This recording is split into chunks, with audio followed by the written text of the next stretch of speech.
In my past life, my fiancé's private jet was caught in a thunderstorm and crashed on the edge of the Amazon rainforest. The search and rescue team combed the area for 3 months, only recovering a single piece of wing wreckage. I spent half my fortune hiring jungle guides and searched for a full 5 years, finally finding him deep in the rainforest, in a primitive tribe, where I saw he had been rescued by a tribal woman named Aya. He was limping on one leg, his hair grown down to his shoulders. And he recognized only Aya as his one and only family. He had completely forgotten everything about the city, even my name sounded foreign to him. I forced him to leave the tribe and spent a whole year on his rehabilitation and memory therapy, yet, after regaining his memory, he said with red-rimmed eyes, "Aya saved my life, I can't abandon her." On the very day we were to register our marriage, he secretly booked a flight to the rainforest, leaving a note that read, "She's never seen the outside world, I have to be there for her." For over a decade after that, he was constantly shuttling between the rainforest and the city. Our relationship was torn to shreds by a constant, gnawing sense of debt and obligation. That savage woman went even further. She covered Feng Han's body with countless bite marks and carved the words "mine" along with the names of their little family of 3 into his skin, just to taunt me.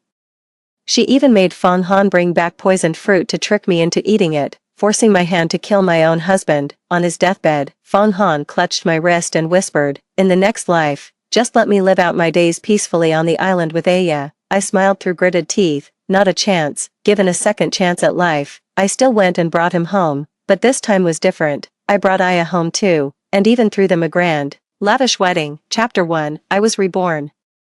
I had returned to the day I found Feng Han. "Miss Sure, we will reach the target coordinates in 10 minutes, came the guide's voice from the co-pilot's seat, tinged with cautious deference. "Are you certain you wish to go down personally? The tribe below is quite primitive, it may not be safe." I took a deep breath and looked at the face in the mirror. At 25, the corners of my eyes were still free of the fine lines born from years of tears and sleepless nights. My skin was smooth, and a trace of innocence lingered in my gaze. How perfect. I gently ran my fingers over the engagement ring on my left hand, the one I couldn't bear to take off. "Not even until my death in my past life. Go on down." My voice was so calm it even surprised me. Wasn't this the very day I spent 5 years preparing for? The plane began its descent, through the layers of the canopy. The heart of the rainforest slowly came into view, the river, the tribal settlement. Even the location of Aya's thatched hut, it was all exactly as I remembered. In my past life, I spent 5 long years here. For 5 years, I sold off the shares my parents left me, mortgaged the company, hired 17 search and rescue teams, and nearly exhausted my entire fortune. Everyone told me to give up, insisting that Feng Han was surely dead, but I refused to believe it. I always felt in my heart that he was still alive, waiting for me somewhere, and then what I got instead was him sharing life's hardships with some wild woman deep in the rainforest. The look in his utterly unfamiliar eyes when he saw me, and those words, "Aya is my only family, Miss Sure, we're here." The hatch opened, and a wave of hot, humid air hit me, heavy with the scent of damp earth and decaying vegetation. I stepped off the gangway, and the 4 bodyguards and 2 guides behind me quickly followed. They were all armed, their waists bulging with gear. Last time around, I didn't bring this many people and paid the price for it. The tribespeople had already begun to surround us. Their skin was dark, their torsos bare, with animal pelts or grass skirts around their waists. They gripped spears, eyeing us intruders with wary suspicion. The guide was explaining something in broken tribal language. I walked straight ahead, and then I saw it, in front of the thatched hut. Feng Han was sitting on a crude wooden stool. Aya was holding half of a split wild fruit, scooping out the flesh with her fingers and bringing it to his lips. He ate, and he even smiled at her. That smile, a genuine, gentle one, was something I hadn't seen again in my past life. Even after a full year of rehabilitation, I stopped in my tracks. From 10 meters away, I watched Feng Han. He was much thinner than before his disappearance, with hollowed cheeks and skin bronzed by the sun. His long hair fell loosely over his shoulders, and his left leg was bent at an unnatural angle, an old injury from the plane crash. He had been lame in that leg in his past life, and it seemed he hadn't been spared that fate in this one either. But those eyes, the moment they saw me, those eyes contracted sharply. It wasn't bewilderment, it wasn't unfamiliarity, it was shock, panic, guilt, a tremor that bordered on fear. Then he shot to his feet, the movement so abrupt he nearly toppled over. I quickly steadied him, asking something urgently in the tribal tongue. Her gaze toward me filled with hostility. Slowly, a smile spread across my face, an elegant, proper, picture-perfect smile befitting a young lady of high society. Fong Han, I'm here to take you home. Fong Han's lips parted, but no sound came out. Aya stood before him like a mother beast protecting her young, baring her teeth at me with a low growl rumbling in her throat. She was truly primitive, her skin coarse, her hair greasy and matted. Her body wrapped only in a filthy animal hide of indeterminate color, her bare feet caked with mud, just as I remembered, and just like in the past life, she had left a scattering of deep and shallow bite marks on Fong Han's exposed arms and shoulders, fresh, scabbed, and layered one upon the other. That was her mark. Mine, Aya said in broken, heavily accented dialect, her fingers gripping Fong Han's arm tightly. Fong Han. Mine. My smile didn't falter. My gaze swept past her and settled back on Fong Han's face. So, you must be Miss Aya, I said softly, even giving a slight nod of acknowledgement. I've heard about you. You're the one who saved Fong Han, correct? Fong Han's face grew even paler, and of course it would. In my past life, I had rushed at them like a madwoman, trying to pull them apart and take him away. Aya had scratched and bitten me, while Fong Han had looked at me with the eyes of a stranger and said, I don't know you. That whole farce ended with me being driven back by the tribesmen's spears, but not this time. Since Miss Aya saved Fong Han's life, I continued, with a sincerity so convincing I almost believed it myself. She is a benefactor to our entire Fong family, and the entire Shi family. I took a step forward. Aya immediately assumed a defensive stance. But the bodyguards behind me swiftly stepped forward, creating a silent, imposing presence. Fong Han, it's been 5 years. Your parents, Fong Yuan, and I, we've all missed you terribly. Finding you is all that matters now. Nothing else is important. I paused, then looked at Aya, my smile growing even warmer. Miss Aya, you should come with us. You saved Fong Han's life, and we owe you a great debt. The city has everything you could need. You'll have a good life there. Aya froze. She probably didn't catch everything, but she understood the words come with me and repay. She looked at Fong Han in confusion and rapidly said something in her tribal tongue. Fong Han's Adam's apple bobbed violently. He looked at me, his gaze as complex as a tangled knot of threads, shock, guilt, panic, and a kind of secret, relieved gratitude. Yes, gratitude. In my past life, I didn't understand, but now I see it all clearly.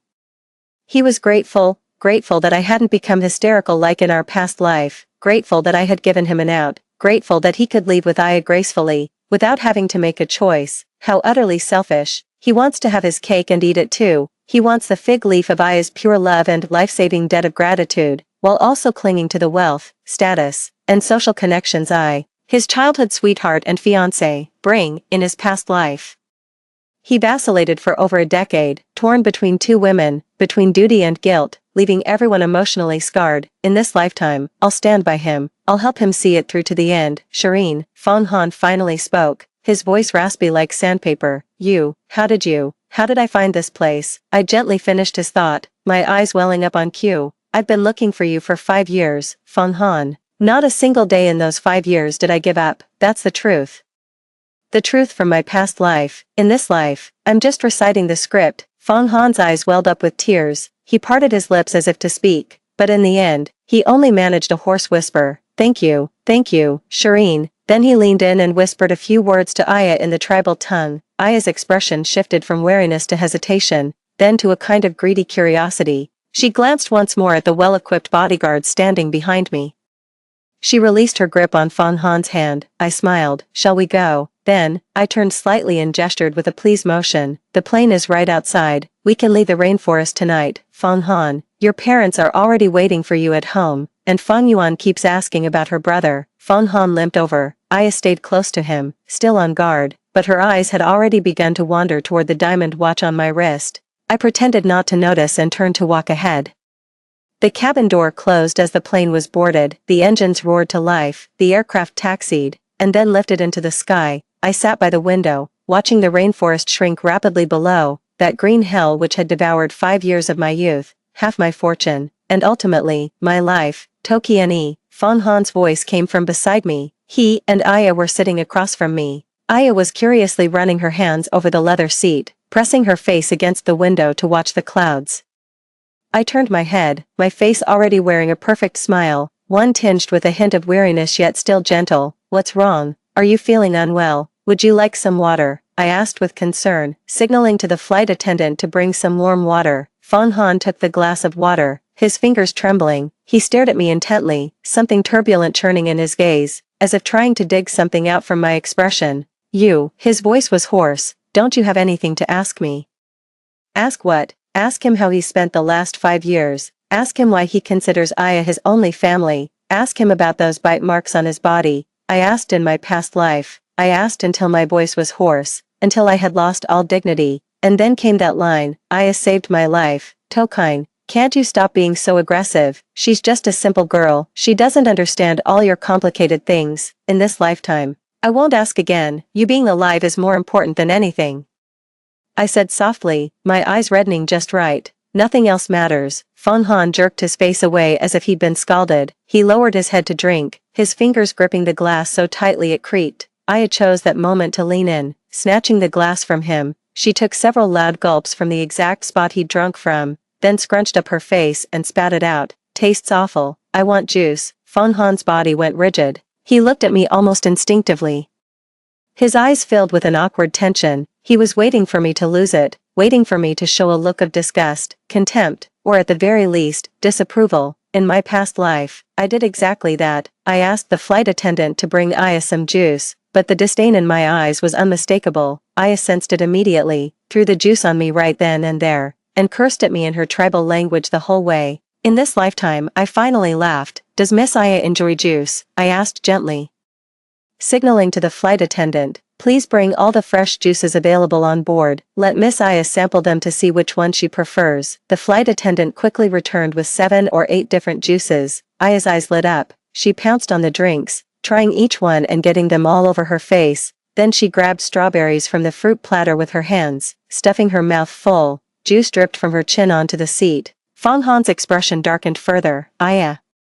He tried to stop her, his voice tinged with a helpless awkwardness. It's fine, I said softly, cutting him off as I handed Aya a wet wipe. Miss Aya is just not used to this. We can teach her slowly. She's our savior. After all, it's only right we take extra care of her. I'll help you look after her too. Since you saved me once, consider it me returning the favor. I enunciated the words, repaying a debt of gratitude with deliberate clarity. Fong Han looked as if he'd been slapped. His face flushed red, then paled again. He fell silent. He just watched in silence as Aya darted around the cabin like a monkey, observed the flight attendant's strained expressions of discomfort, and gazed out at the churning sea of clouds. I looked at his profile. I looked at this man I had once loved to the marrow of my bones, the man who, in a past life, had sent me to my grave with the words, in the next life, let me live peacefully on the island with Aya. The depth of our past love was now matched only by the intensity of our present loathing for each other. Fong Han, you've been reborn too, haven't you? I could tell from the shock and guilt in your eyes the first time you looked at me, from that unconscious habit of yours to adjust the chair's angle. From that probing question you just asked, don't you have anything to ask me? You remember everything. You remember how you wavered between 2 women in our past life, how you used guilt as an excuse between me and Aya, how you held my hand on my deathbed and said you wanted to spend your next life with Aya. Fine, in this lifetime, I'll grant you your wish. Not only will I grant it, I'll bring Aya here. Along with her savage relatives, I'll put your pure love under the spotlight. Right in the middle of civilized society's rules. Let's see how long your guilt and sense of duty last this time around. Let's see what happens when your cherished primal purity collides with the civilized decency you can't live without. Chapter 2. The plane entered the stratosphere. The cabin was now filled only with the steady hum of the engines and the sound of Aya smacking her lips. She had already finished her 3rd glass of orange juice and was now trying to scoop out the pulp from the 4th with her fingers. Juice dripped through her fingers onto the beige carpet, spreading into glaring yellow stains. The flight attendant stood nearby, her professional smile beginning to stiffen. I raised a hand to dismiss her, then rose from my seat and walked over to Aya. Aya's head snapped up, instantly alert. Her juice-stained hands instinctively shielded her cup, and a low warning growl rumbled in her throat, like a feral cat guarding its meal. Easy now, I said with a smile, pulling a few wet wipes from the side. I gently took her hand and began to clean it, wiping each finger one by one. Her fingers were rough, with grime packed under her fingernails and a few fresh scratches across the back of her hand. I wiped with great care and patience. I was as patient as I had been in what felt like a past life. When I would massage Fong Han's atrophied calf muscles over and over during his rehabilitation, Aya struggled at first, but seeing I meant no harm, she relaxed, yet her eyes remained fixed on me. watching with a primal, unvarnished scrutiny. "Miss Aya, your hands look like they know hard work," I said softly, finishing with one hand before taking the other. Life in the rainforest must be difficult. Aya didn't catch everything, but she understood rainforest and difficult.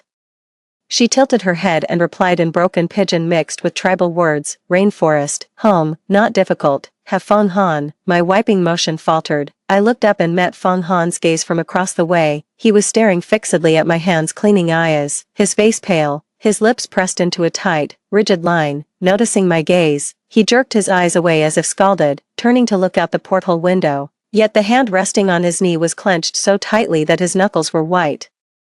"Yes, there's Fong Han," I echoed Aya softly. "You've taken such good care of him, Miss Aya. We all owe you our thanks." With that, I released Aya's hand, tossed the soiled wipe into a trash bag, and turned back to my seat. I retrieved a bottle of sparkling water with a French label from the small portable cooler. Fine beads of condensation clung to the glass bottle, glinting with a cool, sharp light under the cabin's glow. I picked up the bottle, walked back to Fong Han, and held it out to him.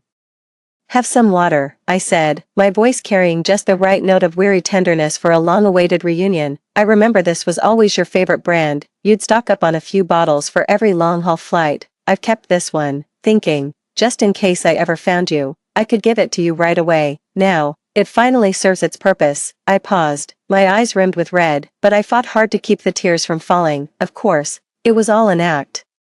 Fong Han's body gave a violent shudder. He turned his head slowly, agonizingly slowly, looking first at the bottle in my hand, then at my face. His eyes were like shattered glass, reflecting my placid expression and his own face, pale as paper. He reached out and took the bottle. His fingers brushed against mine, cold and trembling. Thank you," he rasped, his voice as dry as sandpaper. He twisted off the cap, tilted his head back, and took a swig. Then, he froze, his Adam's apple bobbed.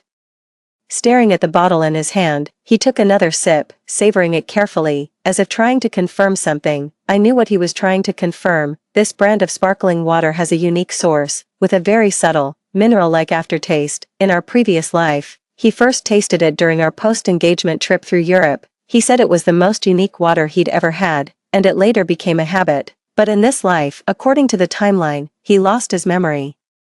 So he shouldn't remember this taste. He shouldn't have worn that familiar, nostalgic expression with the very first sip. I pretended not to notice his odd reaction and asked considerately, "What's wrong? Does it taste off? It's been 5 years. Maybe I didn't store it properly." "No." Fong Han cut me off almost immediately, his voice a bit rushed. "It's not off at all. It's very good." He took another long swig, then gripped the bottle so tightly his knuckles turned white. "It's just..."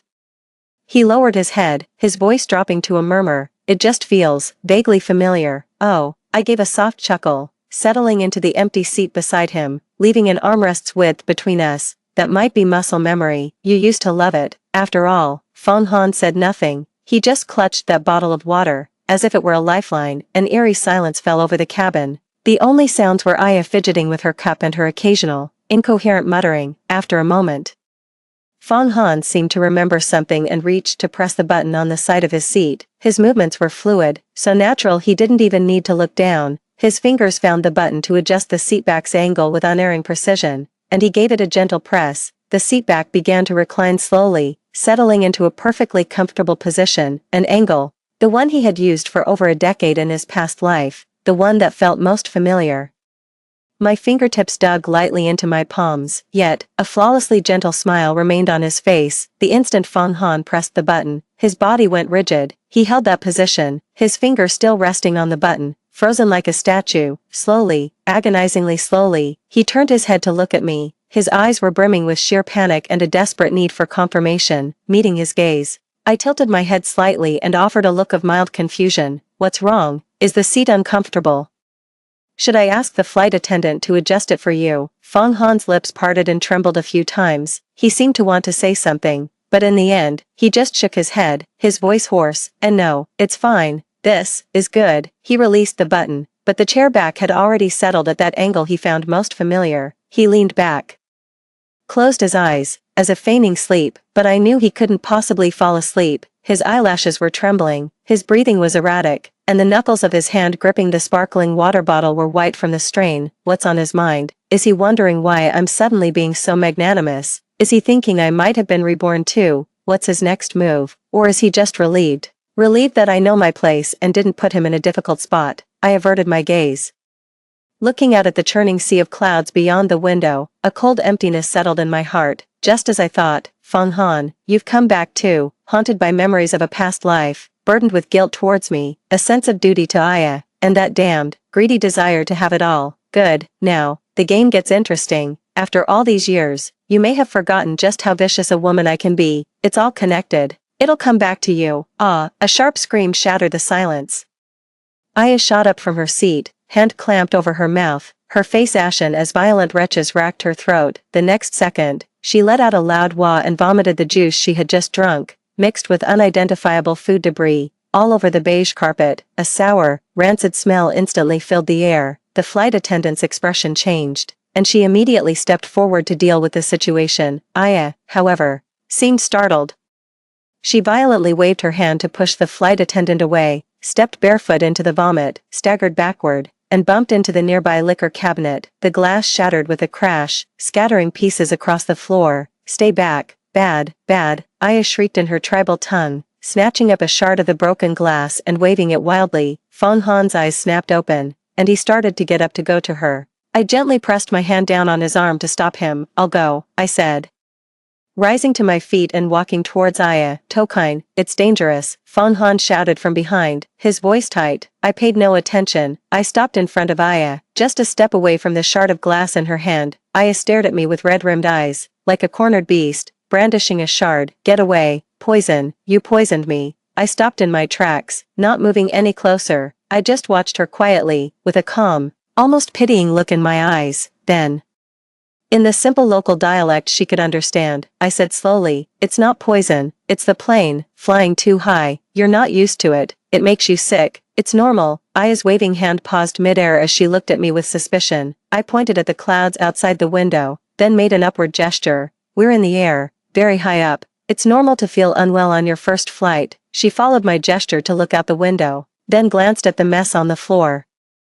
The hostility in her eyes faded slightly, but her wariness remained. Get her some motion sickness medicine and some warm water, I said to the flight attendant. Then, turning to Aya, I softened my tone. Take the medicine and get some rest. I'll wake you when we land. There will be plenty of good food and fun things to do once we arrive. Something tasty. Aya's eyes lit up as she caught the key word. Plenty, I said with a smile. Better than fruit. Aya hesitated. Then set the glass slide down. The flight attendant promptly and carefully cleaned the floor, then brought over motion sickness pills and a glass of warm water. I took it and handed it to Aya myself. She looked at me, then at the medicine, before finally accepting it. She swallowed it just as I had, washing it down with a large gulp of water. Then she settled back into her seat, clutching the blanket, her eyes fixed on me as if weighing the truth of my words. I returned to my own seat, accepted the disinfectant wipe from the flight attendant, and meticulously cleaned my hands. Feng Han kept looking at me, his gaze inscrutably complex. You're very patient with her, he said hoarsely. She saved your life. I looked up and gave him a flawless smile. It's only right that I treat her well. Feng Han seemed stung by those words and abruptly turned his face away. A long moment passed before he finally spoke in a low voice. Tokine, I'm sorry. Sorry for what? I asked gently. Sorry, for letting you see all this. His voice was strained. Aya, she grew up in the rainforest, completely cut off from the outside world. She doesn't understand these customs, and she didn't mean any harm. She's just scared. I understand. I gave a slight nod, my tone as forgiving as if I were indulging a misbehaving child. We can teach her, step by step. Once we're in the city, I'll hire the best tutors for her. They'll teach her manners, how to speak properly, how to live in a city.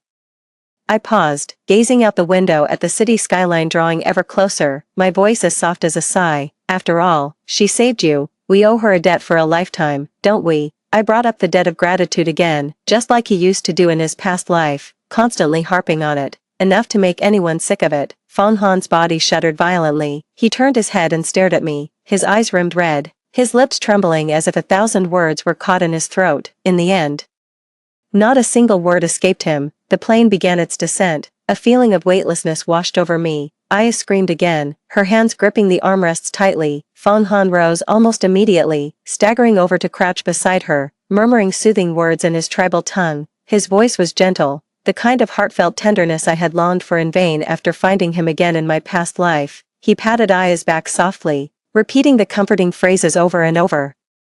Aya gradually calmed down, even resting her head on his shoulder like a fledgling bird that had found its perch. I watched in silence. I watched Fong Han crouch beside Aya, watched them nestle together, watched the lights of my city grow clearer and clearer outside the cabin window. Then, I picked up the untouched glass of champagne beside me and took a small, quiet sip. The bubbles burst on the tip of my tongue, carrying a hint of bittersweetness. The plane touched down, taxied, and came to a full stop. The cabin door opened, and a warm, humid night breeze rushed in, laced with the distinct airport sense of jet fuel and dust. I was the first to stand, smoothing down my already immaculate blouse and skirt. "We're here." I turned around and smiled at Fong Han and Aya, who were still nestled together. "Let's go home." Fong Han helped Aya to her feet. Aya peered out of the hatch, her expression a mix of curiosity and fear. The brightly lit gangway stretched before them, and the floor beneath her feet was a polished surface so smooth she could see her own reflection. She tentatively tapped her foot on it, then immediately pulled back,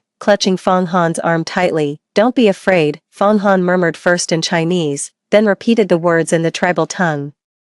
He lifted his head and looked at me. The bright lights of the covered bridge fell across his face, illuminating the profound exhaustion and struggle in his eyes, along with a trace of something almost imperceptible. Relief, yes, relief. He was back in the familiar world, back in civilized society, back amidst everything he had once possessed, even if he had Aya by his side, a woman who seemed utterly out of place in this world. I descended the air stairs, my high heels clicking with a sharp, rhythmic sound against the polished ground. Bodyguards and assistants were already waiting nearby, taking the modest luggage. I didn't look back, I just kept walking forward. After a few steps, I stopped and turned around. Fong Han was half supporting, half carrying Aya as they struggled down the gangway. Aya was practically clinging to him, her eyes darting around in panic, wary of everything around her. I stood my ground, waiting for them to slowly make their way over to me. Then I reached out and gently brushed off a fleck of paper dust that had somehow settled on Fong Han's shoulder. The gesture was natural, intimate, just like old times. Fong Han's entire body went rigid. "Welcome back, Fong Han," I said softly, looking at him, my eyes glistening with just the right amount of emotion. Then, I turned my gaze to Aya beside him,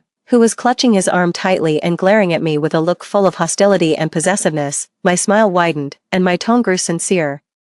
"And welcome to you too, Miss Aya. From now on, this will be your home. We are family." Fong Han's pupils contracted sharply at the words family. He looked at me as if seeing me for the first time. I met his gaze, my smile flawless and impeccable. I turned and walked toward the waiting car. The night breeze brushed against my face, carrying the city's unique clamor and vibrant energy. I took a deep breath. Step 1, complete. Now, it's time to prepare for the wedding, a grand, world-renowned celebration, crafted just for you. The Gratitude Wedding. Chapter 3. For the first week after returning home, I arranged for Fong Han and Aya to stay in a secluded villa owned by the Fong family, under the guise of letting them settle in and allowing Aya to learn basic life skills. In reality, I needed time to set my plans in motion. I also needed Fong Han's parents, Fong Jianming and Li Wan, to first come to terms with this surprise in my past life.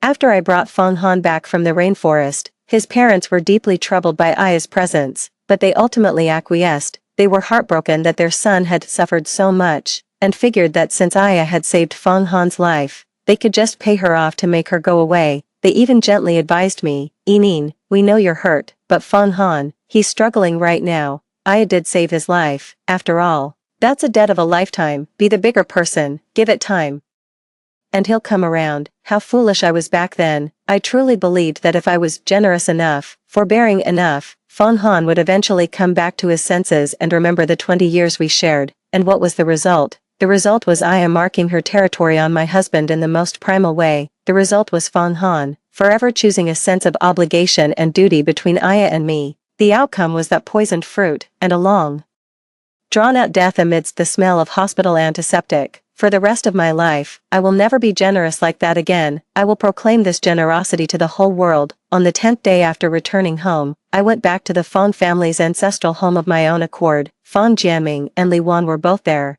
The atmosphere in the living room was heavy. They had clearly already heard the news. "Uncle, Auntie," I said as I walked in, My face a picture of carefully measured weariness and fragility. My eyes were slightly red, but I forced a smile. Li Wan immediately stood up and took my hand, her own eyes welling up. "Yining, you poor dear, we've heard all about it. That woman." Fang Jianming sat grim-faced at the head of the table, clutching a newspaper. The front page featured a grainy, paparazzi-shot photo of Fang Han and Aya leaving the airport. The headline was sensational: "Missing for 5 years in the rainforest.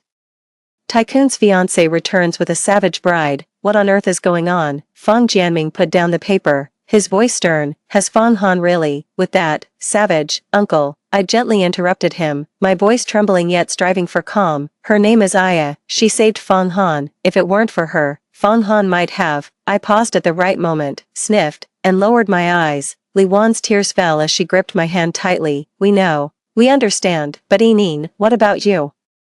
Your engagement to Fang Han." "The engagement?" I gave a bitter smile, lifting my head. My eyes were glistening with tears, yet they held a clarity born of despair. "Uncle, auntie, in Fang Han's heart, there's only Aya now." "What?" Fang Jianming slammed his hand on the table. When I saw him, the way he looked at me, it was empty. My voice was choked but still clear. "He remembers me, but it's as if he doesn't. He only listens to Aya, only recognizes Aya as family."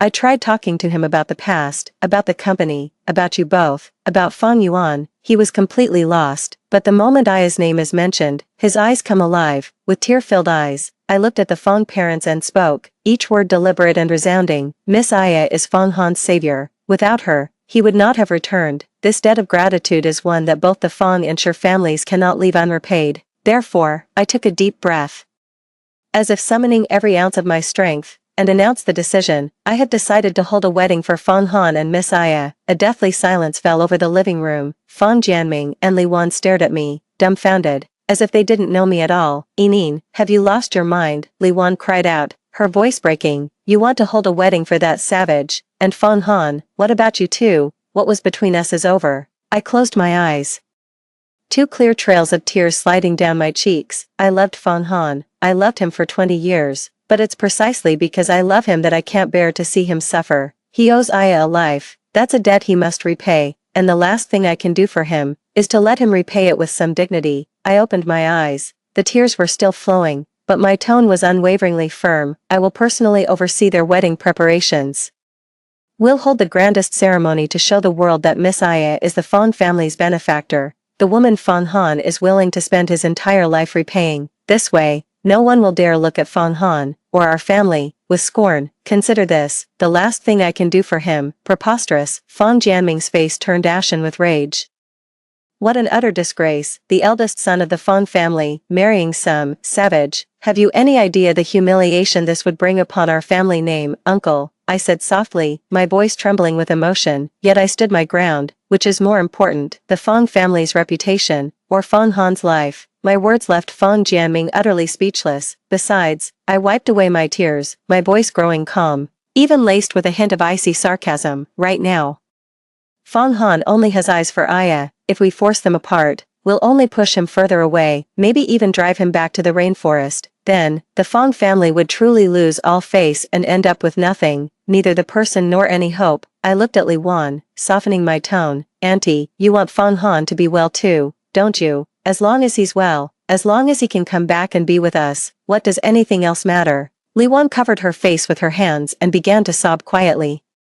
Fang Jianming remained silent for a long time before finally slumping back into the sofa, as if he had aged 10 years in an instant. "What are you going to do?" he asked, his voice hoarse. I knew it, they had given in, just like in my past life. When forced to choose between their son and their reputation, they chose their son. Only, in that past life, the one they chose to sacrifice was me. In this life, I willingly walked into the fire, and they were all too happy to watch me burn.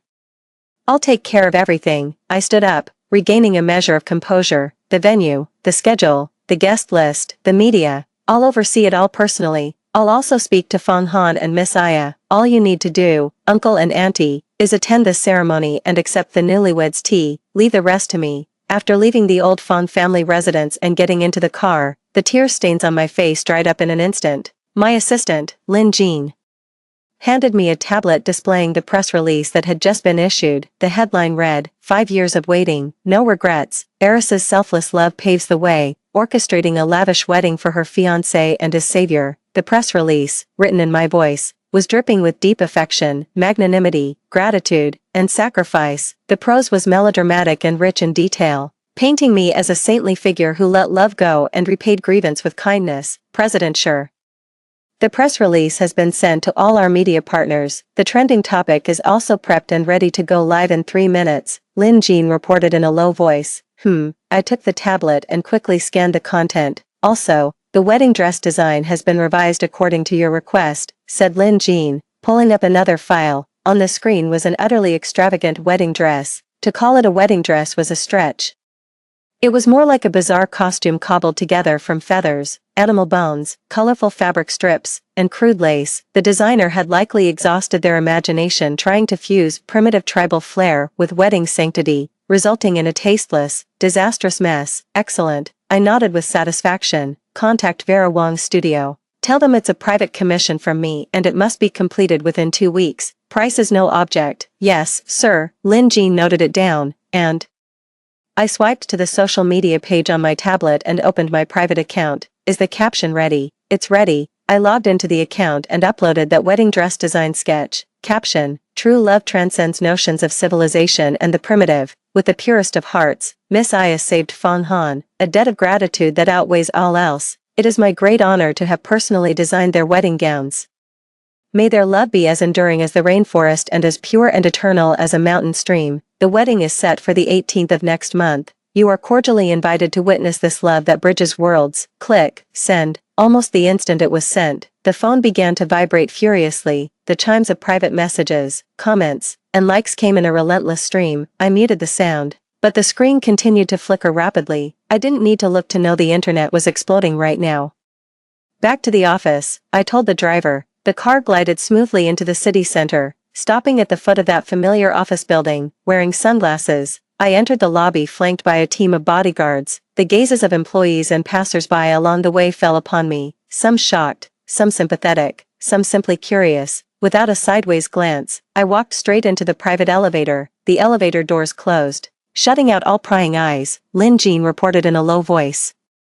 President Sure, it's trending. 3 related topics are in the top 10. I took off my sunglasses and looked at my own impassive face in the elevator mirror. Recite. Number 1. Hashtag Toki prepares a wedding for her fiancé and the wild woman hashtag. Trending number 1. Number 2. Hashtag True love transcends civilization and primitiveness hashtag. Trending number 3. Number 3. Hashtag the poise of a tycoon's fiancé hashtag. Trending number 6. What's the sentiment in the comments? Polarized. Lin Jean swiped quickly on her tablet. One group of netizens is calling you out for a publicity stunt, saying it's obviously a marriage of convenience with no real feelings, and you're just seizing the moment to craft a persona. Another group is slamming Fong Han as a scumbag and calling Aya shameless, but the majority, swayed by the press releases, are praising you for being magnanimous, kind, and having vision, a true big female lead. They're calling it a textbook example of returning good for evil.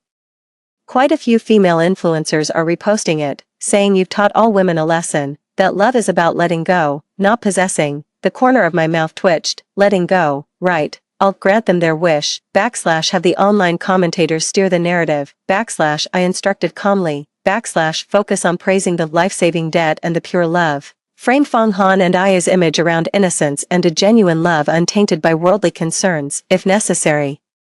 Release some of those pure photos of Aya in the rainforest, like the one of her feeding Fong Han wild berries. / understood. / Lin Jean nodded. / also, a few media outlets have requested exclusive interviews, and 2 variety shows have sent invitations, hoping you'd share your personal journey. / turn them all down. / I said, walking into the top floor office and standing before the floor-to-ceiling window, looking down at the city below. / maintain an air of mystery. Only accept a written interview with one authoritative outlet 3 days before the wedding. Screen the questions carefully. You draft the responses. The tone should be heartfelt, without regret, and full of blessings. / yes, the phone vibrated again. It was Fong Han. I swiped to unlock the screen. Fong Han, Shireen, I saw the news. You didn't have to do this. We can talk this through properly. I stared at that message for a few seconds, my fingertip lightly tapping the screen. Me, Fong Han, this is what I should do. Miss Aya saved your life. That's an immense debt of gratitude. Giving her a grand wedding, a status recognized by everyone, is the proper resolution you owe her. It's also the best thing I can do for both of you. Feng Han, I'm sorry, me. There's no need to apologize, as long as you're happy.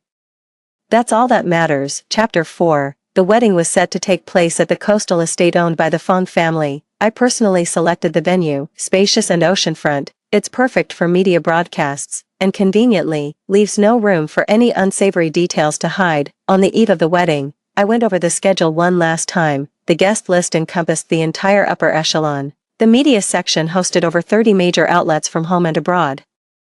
And the online streaming rights were sold for a fortune. The wedding dress arrived by air freight yesterday and is now hanging in the lounge next to my office. That haute couture piece, a chaotic assemblage of feathers, animal bones, colorful fabric strips, and coarse lace, exuded an indescribably eerie beauty under the lights. Lin Jean stood nearby, her words caught in her throat. Director, sure, this wedding dress. Will Miss Aya really wear it tomorrow? She finally couldn't help but ask.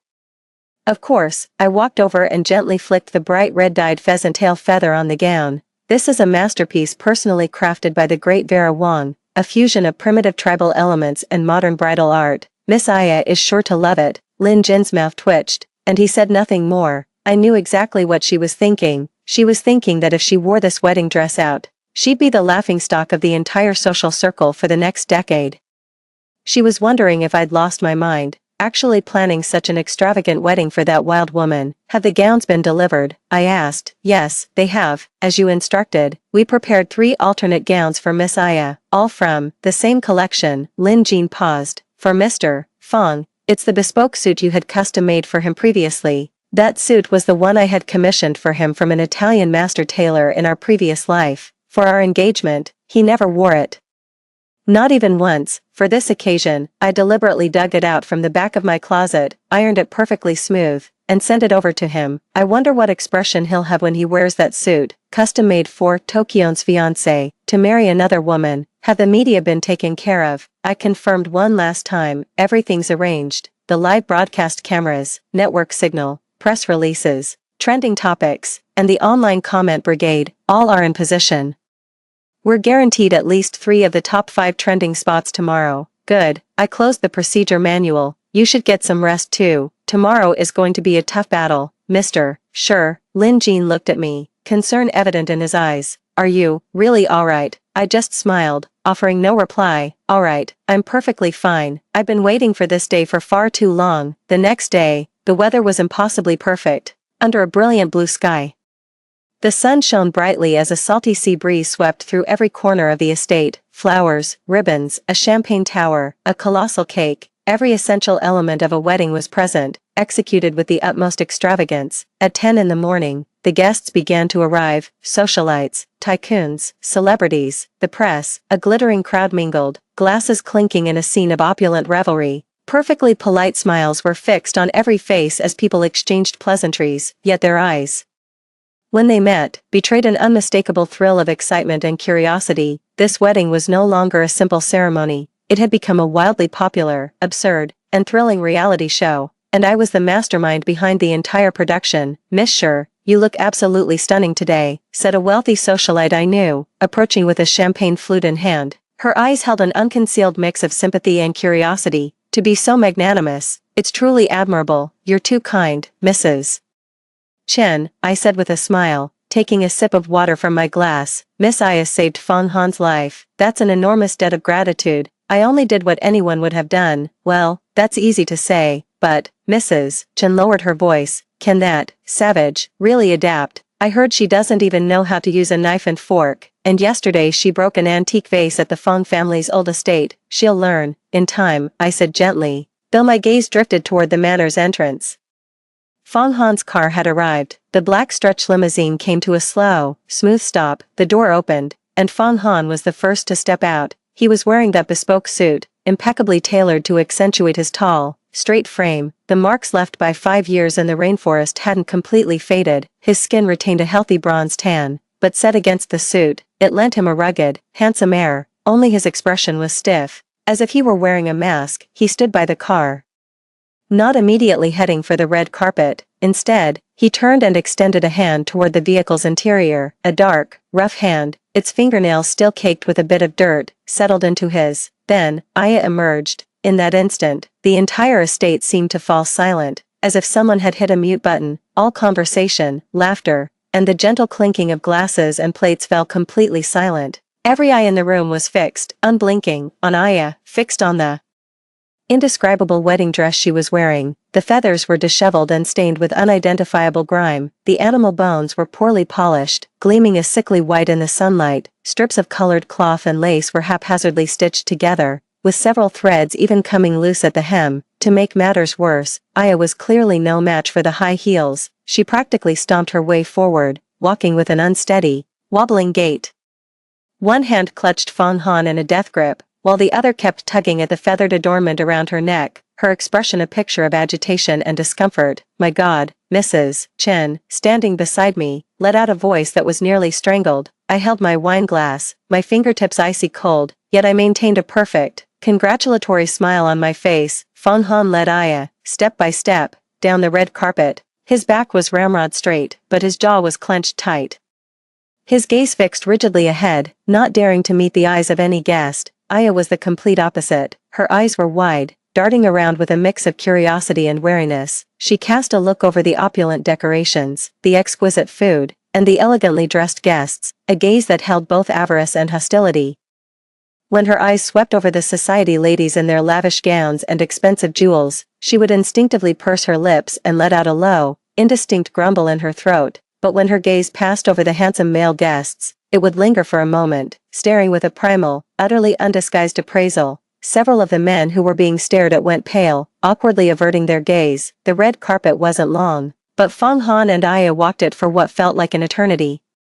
Long enough for everyone to see every coarse detail of Aya's wedding dress, the jarring contrast between her sun-darkened skin and the pristine white fabric, the awkwardness in her gait, and the raw, untamed look on her face that was so utterly out of place. Finally, they reached the altar. The MC, a well-known host hired for the occasion, wore a professional smile that had grown somewhat stiff. He cleared his throat softly and began to recite the wedding vows he knew by heart. For better, for worse, for richer, for poorer, in sickness and in health, to love and to cherish, till death do you part. Fong Han remained silent. The MC had no choice but to ask again, "Mr. Fong Han, do you?" Fong Han's Adam's apple bobbed violently. His gaze drifted toward me, almost involuntarily. I stood in the officiant's position, dressed in a simple pearl-white suit, my makeup flawless and my smile perfectly composed. Meeting his gaze, I gave a slight, encouraging nod.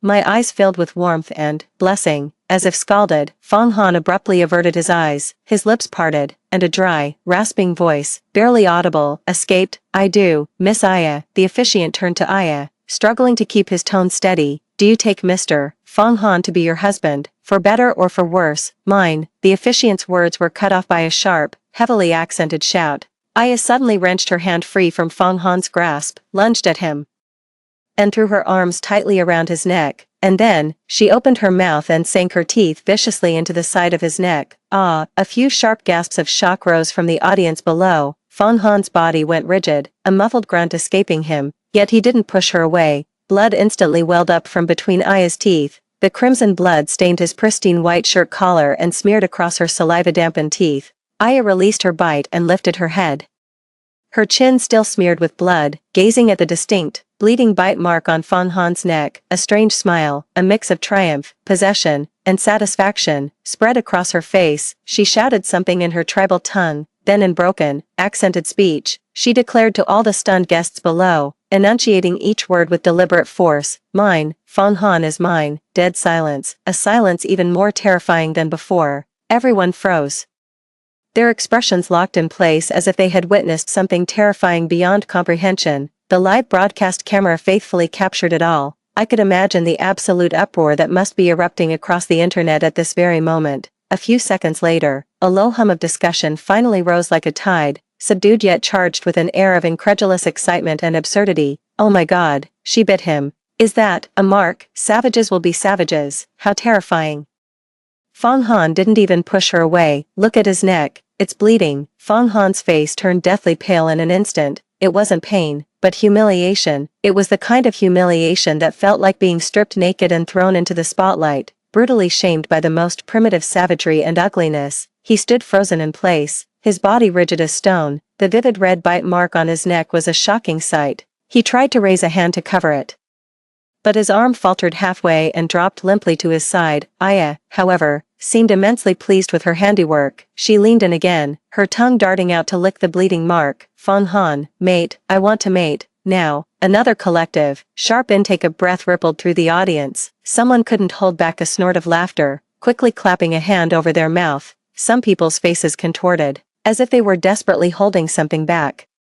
Many more wore expressions of undisguised shock and contempt. Fawn Han's face flushed a deep, purplish red, then rapidly drained of all color, turning deathly pale. He gave Aya a sharp tug, lowering his voice with obvious irritation. Aya, don't talk nonsense. Aya looked at him, bewildered, seemingly unable to understand why he was angry. Instead, she felt he was ruining the mood and pouted in displeasure. Then, I set down my glass, picked up the tissue box prepared on the host's podium, and walked over with measured steps. Every eye in the room followed my movement. I stopped before Fawn Han and Aya. Fawn Han looked at me, his eyes filled with embarrassment, a silent plea, utter despair, and a kind of bottomless terror. Aya immediately stepped in front of Fawn Han, baring her teeth at me with a low, warning growl rumbling in her throat. I stopped in my tracks, keeping a respectful distance. I simply pulled out a few tissues and offered them to him. Here, clean up. My voice was calm and gentle, laced with just the right touch of resignation and indulgence. Miss Aya's way of showing affection is certainly passionate. I looked out at the audience, facing the barrage of camera lenses, and offered a flawless smile, one tinged with weariness yet still remarkably gracious. This must be the most primal, pure form of love, free from any worldly considerations, marking possession in the most instinctive way. It's a bit unconventional, but still rather moving. Don't you think? The room fell completely silent. After my words, the last trace of color drained from Fawn Han's face. He looked at me as if seeing me for the very first time. He saw the coldness beneath my gentle smile, the calculation behind my magnanimous tolerance, and the meticulously prepared tomb, named Repaying a Debt of Gratitude, that lay behind this grand wedding, waiting just for him. Aya couldn't understand my high-flown words, but she sensed the tension in the air. She glanced at me, then at Fawn Han's deathly pale face, seeming confused, but her expression held more resentment toward my proximity. She snatched the tissue from my hand, wiped roughly at Fawn Han's neck a couple of times, then crumpled the blood-stained tissue into a ball and threw it on the floor. Get lost, she yelled at me in her tribal tongue, but the meaning was unmistakable. I just smiled, took a step back, and gave the officiant a nod, as if snapping out of a daze.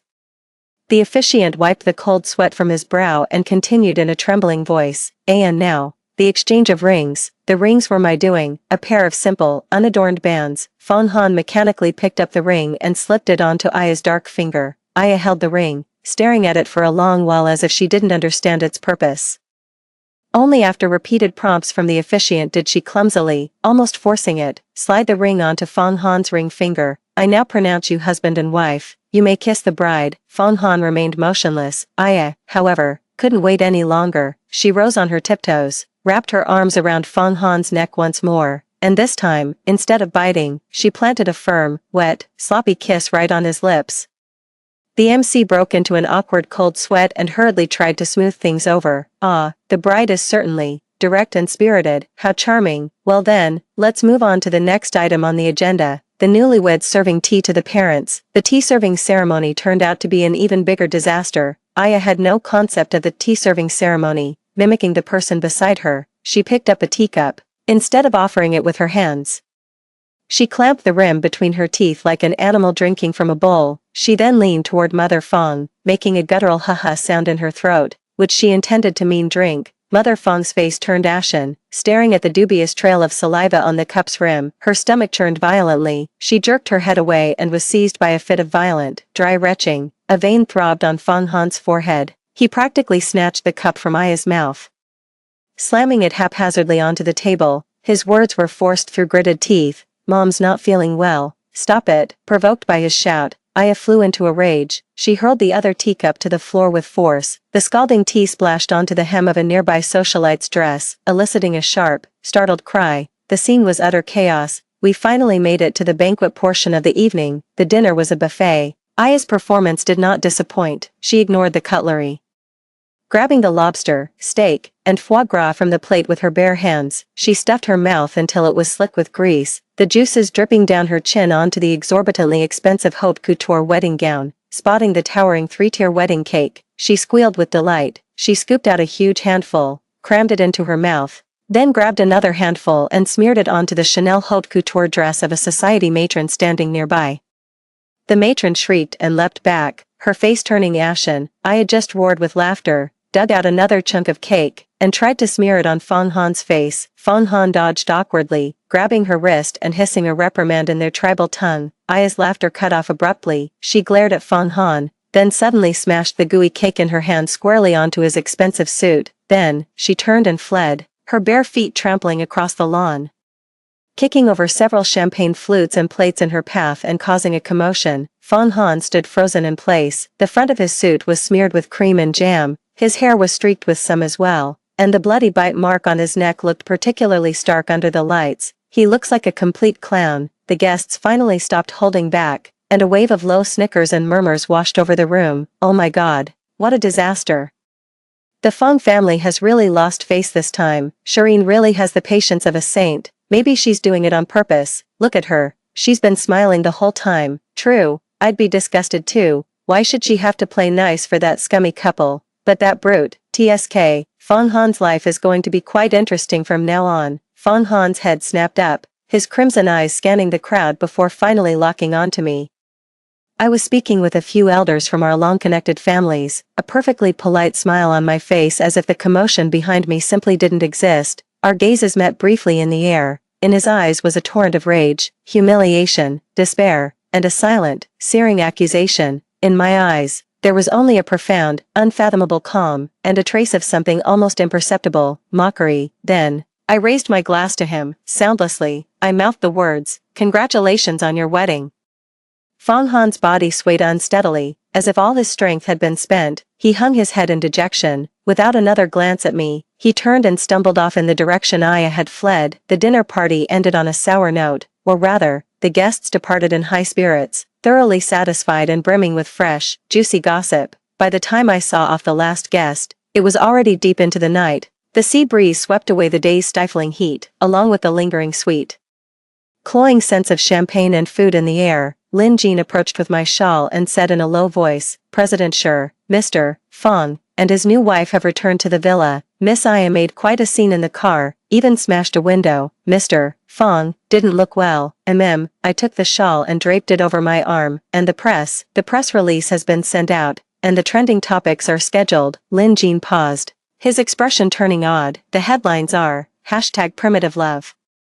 Marked by life #, wild vows at lavish wedding #, Shireen gracefully witnesses true love #, female savage demands live mating The comments are quite lively. Good, I said, gazing out at the dark sea in the distance as the sound of waves rolled in. My phone vibrated. It was Fong Han. Fong Han, I'm sorry about what happened today. Aya didn't mean it. She just doesn't understand. Thank you, Shireen, really, I owe you so much. I stared at that message for a long, long time. Then, with a light tap of my fingertip, I pressed delete. No reply. It's unnecessary. If apologies worked, I wouldn't have died in my past life. Chapter 5. The day after the wedding, I thoughtfully arranged their accommodations. The entire top floor of the Fong family's old house was renovated, with the walls knocked through to create one large, open-plan suite. Fong Han isn't very mobile right now, and Miss Aya is new to the city. The villa is too isolated for them, and getting around would be difficult. I explained gently to Fong Han's parents, holding up the floor plans. It would be better for them to move back into the old house and live with you. That way, you can keep an eye on them. I'm staying here too, so I can always lend a hand if anything's needed. Fong Jianming frowned and said nothing. Li Wan looked utterly exhausted. The wedding day drama had clearly taken a lot out of her.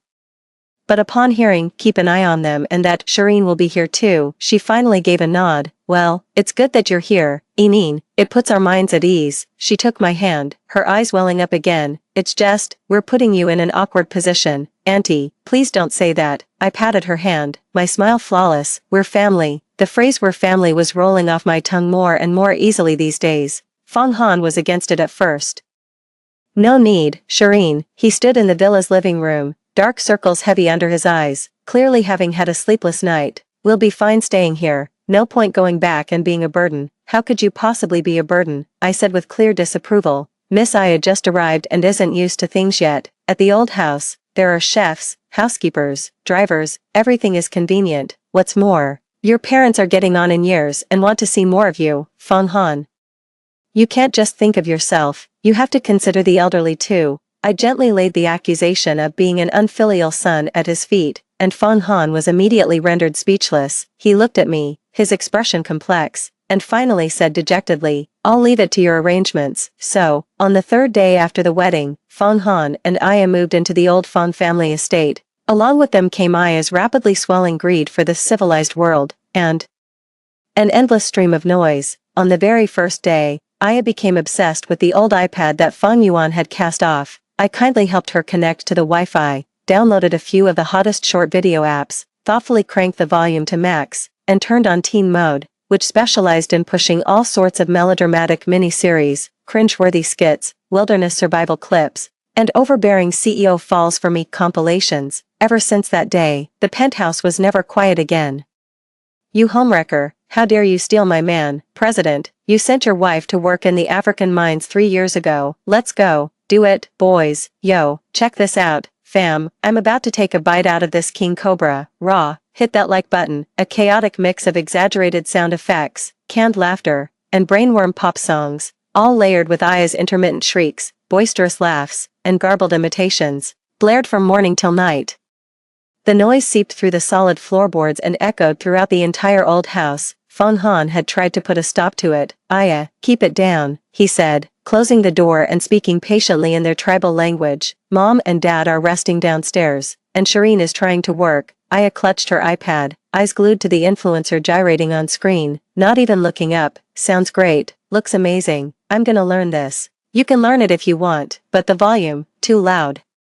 Aya snapped her head up, shooting him a fierce glare, and jabbed her finger at the screen. You're the one being loud, don't watch, go away. Fang Han was left speechless by her retort. When he tried to take the iPad, Aya pounced on him like a mother beast protecting her young, clawing and biting, her shrieks nearly lifting the roof off. After a few attempts, Fang Han gave up. He shut himself in the study, a separate room within the suite, and put on noise-canceling headphones in a desperate attempt to block out the relentless noise. But the headphones couldn't muffle the vibrations of Aya running and jumping barefoot on the floor, nor the thunderous crashes when she got excited and started throwing things, let alone those piercing, utterly senseless shrieks. After a week, Fang Han was visibly worn down, his eyes were sunken, his face unshaven, and his suit hung loosely on his gaunt frame. Meanwhile, Aya was rapidly evolving in the vast ocean of short-form videos. She learned to like, follow, and send gifts. Using Fang Han's card, she lavished money on the screen, wildly tipping the shirtless big brothers and booty-shaking sisters, burning through hundreds of thousands in a single night. She learned to want, spotting luxury cars, mansions, jewelry, and handbags in the videos. She'd point at the screen and bark at Fang Han in her rough local dialect. Want, this, buy. Fang Han initially humored her and bought a few things, but Aya's wants were endless, and her taste was peculiar. She wanted a 3-pound gold chain, a leopard print bodycon dress studded with rhinestones, a fluorescent pink limited edition designer bag, and even that toy gun from the video that could go rat-a-tat-tat with blue flames. Fang Han's patience finally ran out after Aya maxed out his third credit card and, in a fit over not getting the toy gun, smashed the brand new 80-inch LCD TV. Aya, can't you be a little more reasonable? He yelled at her for the first time. The voice wasn't loud, but it was thick with an exhaustion and a simmering anger that could no longer be contained. Aya was facing the mirror, haphazardly smearing a tube of garish, Death by Barbie pink lipstick across her face when the sound made her freeze mid-motion. She turned slowly to face Fang Han, her eyes widening incrementally, filling with a disbelieving, deeply offended fury. You yelled at me, she asked in her tribal tongue, enunciating each word with deliberate, icy precision. I'm not yelling at you, Fang Han rubbed his throbbing temple, trying to explain. For her, you're yelling at me, Aya shrieked, cutting him off, her finger jabbing violently toward downstairs, in the direction of my study. Fang Han was taken aback. What does Shireen have to do with this? She does. Aya jumped up hysterically, hurling the lipstick in her hand to the floor, then grabbing bottles and jars from the dressing table and throwing them wildly. You've changed. that city woman taught you, you're bad, you're horrible. I haven't changed. I'm just asking you to keep your voice down, to stop spending money recklessly. This is the city, not the rainforest. You can't just do whatever you want." Fong Han's voice rose too, the pent-up frustration and pressure of the past days finally finding an outlet. Aya was stunned. She stared blankly at Fong Han, at this man who had been so gentle and compliant in the rainforest, who had treated her as his sole anchor. Now, his face was etched with undisguised irritation and disgust. Then, she let out an even more piercing, shrill cry, a sound almost bestial in its raw intensity. "Ah!" She began bashing her head against the wall. Thud, thud, thud. The sound was sickeningly dull and horrifying. "Aya, stop!" Fong Han panicked, rushing forward to grab her. Aya, with immense strength, shoved him aside and kept banging her head. Blood soon appeared on her forehead. "I saved you. You almost died. It was me. Mine," she cried out between impacts, her voice a mix of tribal language and broken local dialect. "Now you find me repulsive. For that fake woman, I'm leaving. I'm going back to the rainforest. You can live with your fake woman." Fong Han's face turned deathly pale. He wrapped his arms around her from behind, holding on for dear life. His voice trembling. "I'm sorry, Aya, I'm so sorry. I didn't mean it. Please stop. I was wrong. We won't go back to the rainforest. This is your home now." Aya struggled in his arms, kicking, hitting, and wailing. Finally, perhaps from exhaustion, or perhaps upon hearing we're not going back to the rainforest, she gradually stilled. She turned and threw herself into Fong Han's embrace, clutching his clothes tightly, smearing his expensive shirt with a mess of tears, snot, and the blood from her forehead. Fong Han held her, gently patting her back while murmuring soothing words in their tribal tongue, but his gaze, looking past Aya's greasy, matted hair to the gray sky outside the window, held a profound, bottomless weariness and bewilderment. Holding 2 cups of ginseng tea, I gently knocked on the already open door at that moment. "Fong Han, Miss Aya." I had the kitchen prepare some calming tea. I stepped into the chaotic bedroom, my expression perfectly composed, as if I hadn't noticed the bloodstains on the wall and carpet, or the shattered cosmetics littering the floor. Fong Han's body went rigid, and his arm around Aya instinctively tightened. Aya had been glaring at me since I entered, a low, threatening growl rumbling in her throat. "Miss Aya just isn't used to it yet. She'll learn in time," I said gently, placing the tray on the only bedside table that was still somewhat clean. My gaze swept over the swollen, scraped skin on Aya's forehead. "Should I call for a doctor?" "That won't be necessary," Fong Han said hoarsely, avoiding my eyes. "It's just a minor scrape. She'll heal on her own." "All right then," I nodded, making no move to linger. "Drink the tea while it's hot. Your mother wasn't feeling well earlier.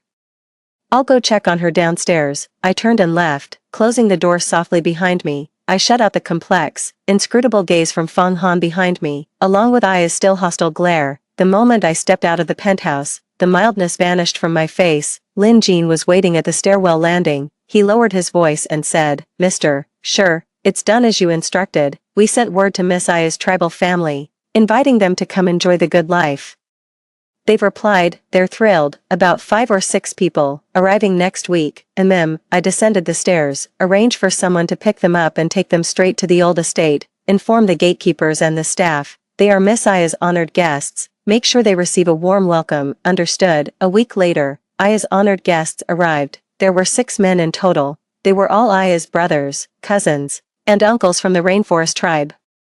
Just like Aya had been back then, their skin was dark and sun-baked. They were bare-chested, with only a filthy, discolored cloth wrapped around their waists, or simply wearing tattered shorts full of holes. Their hair was greasy and matted, and they gave off a pungent, sour stench of sweat and unwashed bodies. They had been picked up by a car sent by the Fong family. The whole way, they stuck their heads out of the windows, hooting and hollering in awe at the towering skyscrapers and the bustling traffic on the streets. When the car entered the upscale villa district where the Fong family's ancestral home was located, the security guard's eyes nearly popped out of his head at the sight of the nearly naked, wildly behaving men inside. The moment the car came to a stop in the garden, Aya came screaming out of the house. "Brother, uncle," she cried out in her tribal tongue, throwing herself into the arms of the bulliest man. The wild man hooped and hollered with excitement, crowding around Aya and slapping her shoulders and back vigorously, all the while chattering away in their guttural tribal language. The meticulously manicured lawn in the garden was instantly trampled into a muddy ruin by their filthy, bare feet. Hearing the commotion, Fong Jianming and Li Wan came out from the living room.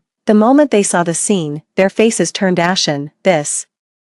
This is an absolute disgrace. Fang Jianming trembled with rage. Li Wan clutched her chest, her breathing growing rapid. Fang Han came out behind them, and the sight of those 6 uncouth relatives made his vision go dark. He nearly lost his footing. Aya, what are they doing here? His voice was parched. I called them, Aya declared with righteous indignation. She tugged at her brother, pointed at the opulent old mansion, and rattled off something in her tribal language.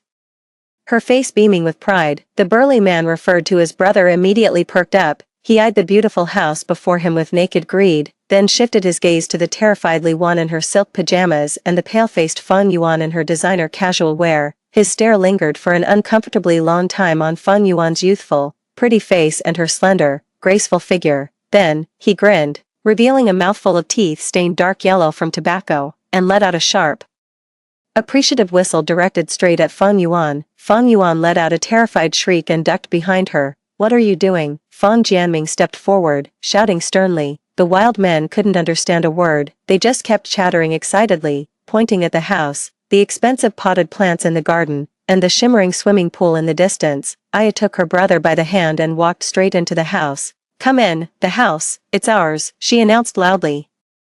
Stop, Fang Han finally snapped, blocking the doorway. He spoke quickly and sternly in the tribal tongue. This is someone else's home, you can't just barge in like this, and show some respect to the lady. Aya's brother halted, squinting his eyes as he looked Fang Han up and down, his gaze filled with a primal, undisguised contempt. He muttered something, then shoved Fang Han aside and strode in. Fang Han staggered from the push, his bad leg almost giving way beneath him.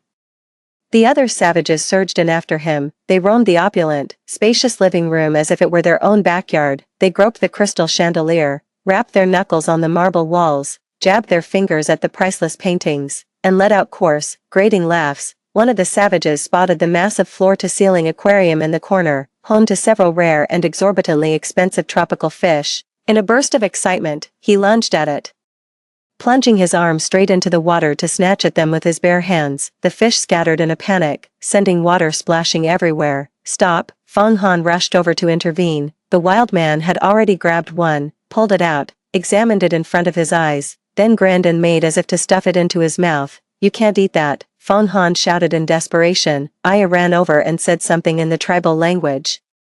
Only then did the wild man reluctantly toss the fish back into the tank. The fish was already on its last breath, sinking motionless to the bottom. Another savage became fascinated by the living room fireplace with its artificial flames. He crouched in front of it, reached out to touch the fire, and was visibly disappointed to find it was fake. Then, spotting the decorative logs beside it, his eyes lit up. He grabbed two and headed straight for the door. What are you doing with that wood? Fang Han called out, following him. The savage carried the logs to the center of the garden, set them down in a clear spot, and began gathering dry twigs and fallen leaves, piling them up around the wood. He was actually planning to start a fire in the garden. Stop, you can't make a fire here. Fang Han was on the verge of a breakdown, but the tribespeople completely ignored him. Aya's brother even pulled a black flint stone and a small knife from the tattered hide pouch he carried, crouched down, and began striking them together with practiced ease. Sparks flew onto the dry leaves, which soon began to smolder and smoke. Fang Han rushed over to stamp it out, but Aya blocked his path, glaring at him. Brother, cook food, tasty, you know. In just a few moments, the flames had already leapt up. The savages cheered, gathering around the fire, and fetched a few ingredients from the direction of the kitchen: a baguette, several pieces of premium Wagyu beef, and a tin of caviar. They tossed the baguette straight into the fire, skewered the Wagyu on sticks to roast over the flames, and treated the caviar like jam, scooping it out with grimy fingers, smearing it onto the charred bread, and shoving it into their mouths. Ugh! Hiding behind the glass door of the living room, Li Wan couldn't help but retch at the sight. Li Wan's face turned deathly pale. She clutched her chest, her breathing growing increasingly ragged. Mom, what's wrong? Fang Yuan cried out in alarm, rushing to support her. Fang Jianming immediately called for the driver to prepare the car. Hurry, to the hospital. As she was being helped outside and passed by the garden, the sight of those savages dancing wildly around the fire, their faces smeared with soot from their feast, made her vision go dark. She fainted completely. Mom. Wan. The garden was in utter chaos. Startled by the screams, the savages glanced up, but soon lowered their heads again, engrossed in their delicious barbecue. Aya stood by the fire, watching Li Wan being carried away. then glancing at Fang Han, whose face was ashen with shock, her own expression remained blank. She simply took another bite of the wagyu beef her brother had handed her, charred on the outside, raw within, and coated in a fine layer of ash. Then she turned and looked up at the lit window of the second-floor study. I stood by the window, coffee in hand, quietly watching the absurd spectacle unfold in the garden. I watched Li Wan being rushed to the hospital, watched Fang Han rooted to the spot like a wooden post, and watched Aya and her uncouth relatives reveling in their primordial feast in the multi-million-dollar mansion's garden. Chapter 6. The air in the living room of the old Fang residence was thick enough to wring water from. Li Wan was rushed to the hospital for emergency treatment and diagnosed with acute myocardial ischemia, requiring hospitalization for observation. Fang Jianming stayed at the hospital to care for her, leaving only the shaken Fang Yuan and Fang Han, who had just extricated himself from the chaos in the garden, at home. Oh, and let's not forget the uninvited honored guests on the top floor, along with their hostess, Aya. The feral relatives were still buzzing from their bonfire. The heap of charred ashes and the trampled, ruined lawn in the center of the garden silently testified to the recent festivities. They tried to bring the embers back into the house but were stopped at all costs by the bodyguards and servants who rushed over upon hearing the commotion, reluctantly giving up. They still managed to leave a trail of grimy footprints across the living room carpet. At that moment, they were gathered in the penthouse suite. Likely because Aya was hosting them and sharing her new home, a constant din of raucous, excited shrieks and heavy footsteps filtered down through the ceiling, punctuated now and then by the sharp crack of something being smashed. Fang Han sat on the living room sofa, his hands buried in his hair, elbows propped on his knees. His back was hunched so deeply it resembled a bowstring drawn to its absolute limit, on the verge of snapping. His suit was still flecked with grass clippings and ash from the garden. The bite mark on his neck had formed a dark red scab, a stark, glaring contrast against his deathly pale complexion. Fang Yuan hugged a cushion, curled up at the other end of the sofa, her body still trembling faintly. The way that savage brother had stared at her just now felt like a cold snake's tongue flicking against her skin, making her stomach churn with waves of nausea. Brother. Fang Yuan's voice trembled with tears. You have to think of something. Mom's been so upset she's in the hospital now. These people, they're terrifying. The way they were looking at me just now. I'm scared. Fang Han's body gave a violent shudder. He didn't look up, only dug his fingers deeper into his hair, as if trying to tear it out. The telephone in the living room rang out, shrill and jarring. A servant answered it. Their face instantly paling, they hurried over and said, "Young master." "It's the master on the line, he's calling from the hospital." Fang Han jolted upright as if stung by a needle, staggering over to take the receiver. "Dad." Fang Han. Fang Jianming's voice came through the receiver, hoarse and weary, but brimming with barely contained fury. "You get those savages upstairs out of here, now, immediately, send them away, anywhere, a hotel, the suburbs, give them money, just make them get the hell out. Dad, they're Aya's family." Fang Han's voice was parched and feeble. "I don't care whose family they are." Fang Jianming's voice rose sharply, punctuated by violent coughs. "Look at what they've done to this house. The garden is ruined, the living room carpet is filthy, your mother is still lying in the hospital." Fang Yuan was almost assaulted by those beasts. "Fang Han, do you have to wait until they've destroyed your sister and driven your mother to her grave before you wake up?" "I didn't."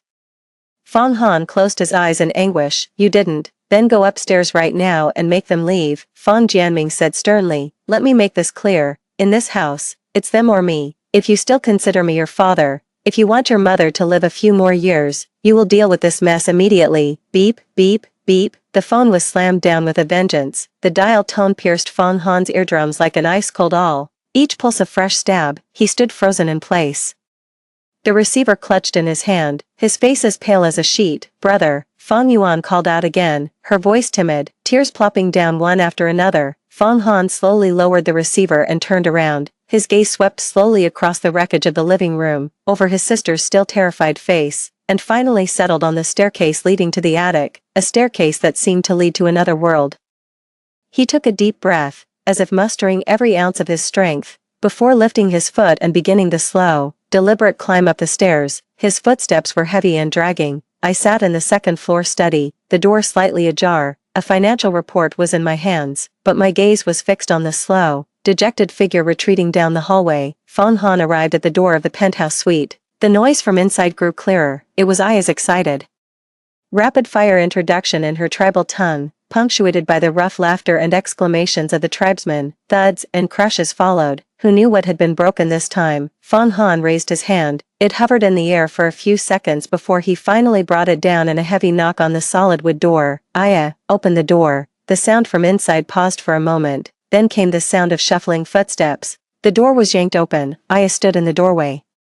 Her face still flushed with excitement. The dark scab from where she'd hit her head on the wall was barely noticeable against her dark skin. She was still wearing that crumpled, grease-stained wedding dress top, with a pair of my pajama pants haphazardly pulled on underneath. A complete mismatch. Fan Han. Her eyes lit up when she saw him, but her expression quickly hardened. What do you want? I'm talking to my brother. Her so-called brother, the burly savage, had also sauntered to the doorway. He planted himself behind Aya, arms crossed, and glared at Fan Han with a distinctly hostile look. The other savages gathered around as well, eyeing Fan Han outside the door with curiosity and muttering in their incomprehensible tongue. Fan Han looked at the swarthy faces before him, each etched with greed and coarseness. His gaze shifted to Aya, who was squeezed in their midst yet seemed utterly oblivious, even faintly pleased with herself. A wave of nausea churned in his gut. He forced himself to stay calm, speaking in their tribal tongue. He softened his tone as much as possible. Aya, your brothers and uncles are guests here, and they are most welcome. But this is the city, someone else's home, and there are many rules. They might not be used to it and could disturb others. How about I arrange for them to stay in a very nice hotel instead? It's spacious and comfortable, and you can visit them anytime you like. Would that be all right? The smile vanished from Aya's face. She stared at Fan Han, her brow slowly furrowing. A hotel? What's that? It's a very big, beautiful house, specifically for guests. Fan Han explained patiently. There's lots of good food and fun things to do. No. Aya shook her head decisively, clutching her brother's arm. Brother, stay here. Here, our home. Hotel. Not good. This is not our home. Fan Han's patience finally snapped. His voice rose sharply, laced with unrestrained frustration and exhaustion. Aya, this is my parents' house. It's Shiryin's home. It's not your tribe. Your family can't just live wherever they please. Today, they started a fire in the garden and nearly burned the house down. They terrified my sister and made my mother faint. Do you understand? He was speaking in Chinese, rapidly. Aya probably only understood about half of it, yet she still managed to catch the key phrases. Not our family, your family. Scaring my sister, and making Mom faint. More importantly, she understood the accusation, the impatience in Fan Han's tone, and that undisguised rejection of her and her family. Aya's eyes widened slowly. First, confusion filled them, then disbelief, before they were swiftly overtaken by blazing anger and hurt. You are talking about us. She pointed at herself and the wild kin behind her, her finger trembling. You're saying, we are no good. I'm not saying you're no good. I'm saying. Fan Han tried to explain, but his muddled thoughts and the pressure of recent days made him fumble for words. This is a civilized society, with civilized rules. You can't just do whatever you please like you did in the rainforest. You have to learn, you have to change. Civilized rules. Aya repeated the words in a shrill voice, as if hearing the biggest joke, but her laughter was laced with sharp mockery and bitter indignation. In the rainforest, you were dying.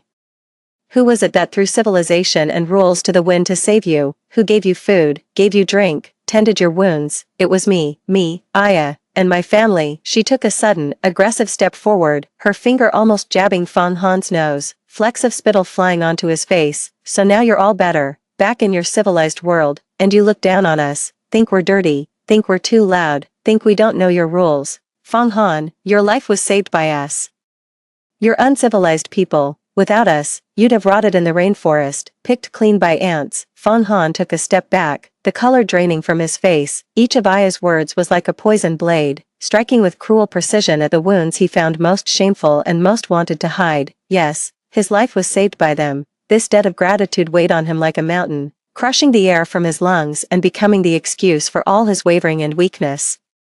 It's not that I'm rejecting you, he said, his voice thin, grasping for the last shred of his composure. I just want you to have a better life, to be able to adapt here, adapt, like that phony woman. Aya snapped, pointing viciously towards the floor below, in the direction of my study, her eyes full of venom, dressing like a fake, smiling like a fake, talking like a fake. You want me to become that? Fan Han, look at me. I am Aya. Aya of the rainforest, the Aya who saved your life. Not that pretentious, artificial woman. Enough. Fan Han finally lost control, his voice a low roar. Stop calling her phony woman. Shireen has done nothing wrong by you. She has been helping you, accommodating you all this time, arranging your wedding, bringing your family here. Hasn't she done enough? Aya, for God's sake, be reasonable. Reason. My reason is that you're mine. I saved you. Aya was utterly enraged. Like a maddened lioness, she swung her hand and slapped Fong Han hard across the face. Smack. The sharp sound echoed through the empty corridor. Fong Han's head snapped to the side from the blow, a clear handprint rapidly blooming on his cheek. He froze, his hand pressed to his face, staring at Aya in disbelief. Aya was stunned too. She looked at her own reddened palm, then at the handprint on Fong Han's face. A flicker of panic flashed in her eyes, only to be quickly drowned out by a far stronger wave of anger and hurt. You're scolding me for her sake. Tears welled up in Aya's eyes, her voice a furious sob. You say I'm being unreasonable. Fong Han, you have no conscience. That fake woman has eaten your heart. Sobbing, she began speaking rapidly in her tribal tongue to the clansman behind her, her tone agitated and full of accusation. The savage men's gazes toward Fong Han instantly turned vicious. Aya's brother even took a menacing step forward, his muscles bulging and his fists clenched so tight they audibly cracked. As Fong Han looked at this hostile, primitive horde before him and at Aya, who was sobbing hysterically and accusing him of being heartless, a wave of icy dread shot from the soles of his feet, freezing his blood and numbing his mind. This was not the Aya from his memories of the rainforest, the one who, though rough around the edges, had eyes full of innocence and had quietly cared for him, nor was she the savior of his imagination, who, though utterly alien to civilization, was at least simple and grateful. The woman before him was a frightful sight, with disheveled hair and a twisted face, her eyes burned with greed, possessiveness, and undisguised aggression. The people around her were even worse, brazenly displaying raw, primitive violence and ignorance. And he was the one who had brought all of this back with him. It was he who, using the flimsy pretext of a life-saving debt, had dragged these people, this trouble, this disgrace, into his home and laid it all before his parents and his sister. Ha! Fong Han let out a low, dry chuckle, the sound dripping with self-mockery and utter despair. He slowly lowered the hand that had been covering his face, his fingertips cold. He did not look at Aya again, nor at the predatory savages. He turned around, his back hunched, and stumbled down the stairs, one faltering step at a time. His retreating figure was forlorn, like a defeated soldier fleeing the battlefield in disarray. Aya shrieked curses at his back, in her tribal tongue, in broken local dialect, calling him an ingrate, accusing him of a changed heart, screaming that his eyes had been blinded by that fake woman. Fong Han did not look back.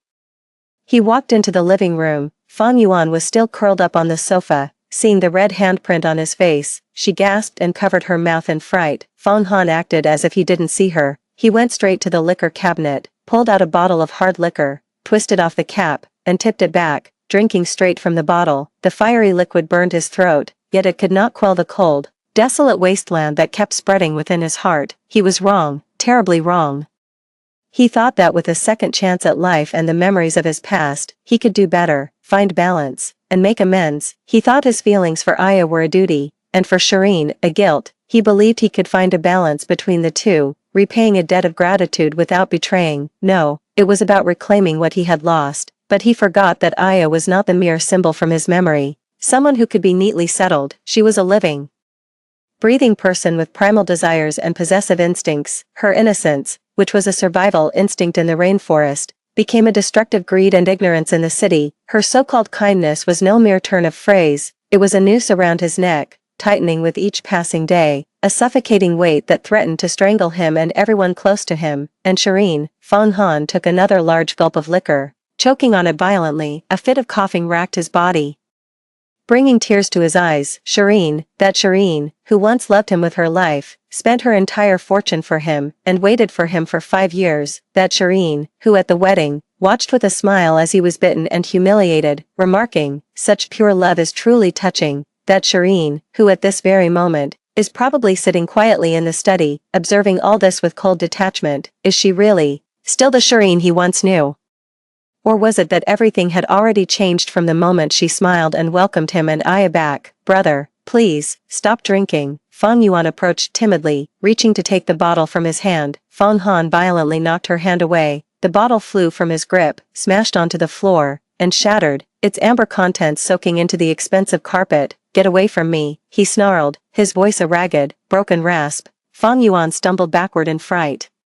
Fresh tears spilling down her cheeks, Fang Han took in the scene of devastation around him, his sister's terrified face, and the relentless sound from above. Aya's weeping curses mingled with the raucous jeers of the savages. His strength finally gave out, his knees buckled, and he slumped down onto the cold floor. He buried his face in his hands, his shoulders shaking violently. There was no sound, but that silent, desperate collapse was more chilling than any wail.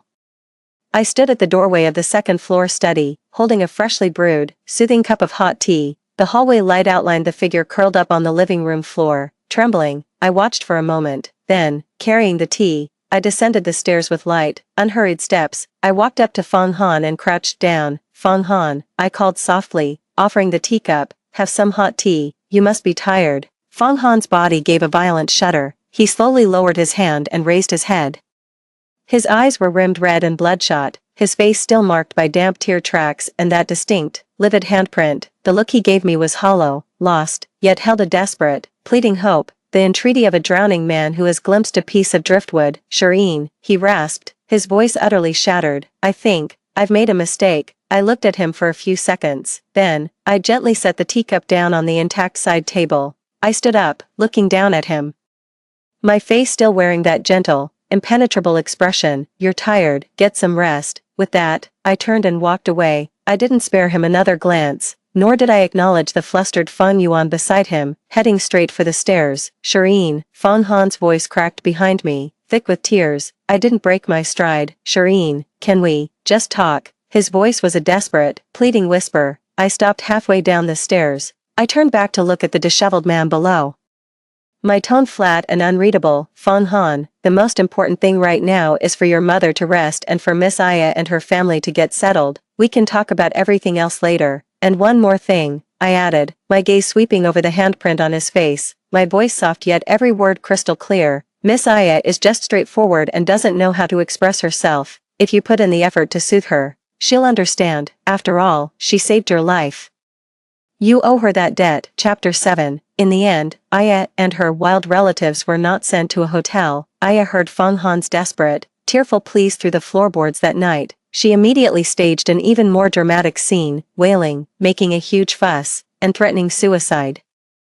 Screaming in her tribal language, "If you try to send my family away, I'll jump from this balcony." She actually climbed onto the railing. Terrified out of his wits, Fang Han scrambled up the stairs, swearing up and down that he would never send them away, and only then managed to pull her down. The price was that Fang Jianming's blood pressure shot through the roof, and he checked himself, along with Li Wan, into the hospital's VIP ward. Out of sight, out of mind, Fang Yuan, for her part, fled to a friend's house and absolutely refused to come back. The entire Fang family estate was completely transformed into a primitive tribal paradise for Aya and her uncouth relatives. As for me, the magnanimous lady of the house, I thoughtfully provided them with every conceivable convenience. I had Lin Jean buy Aya the latest model phone with the most memory, big screen, long battery life, perfect for binge-watching short videos.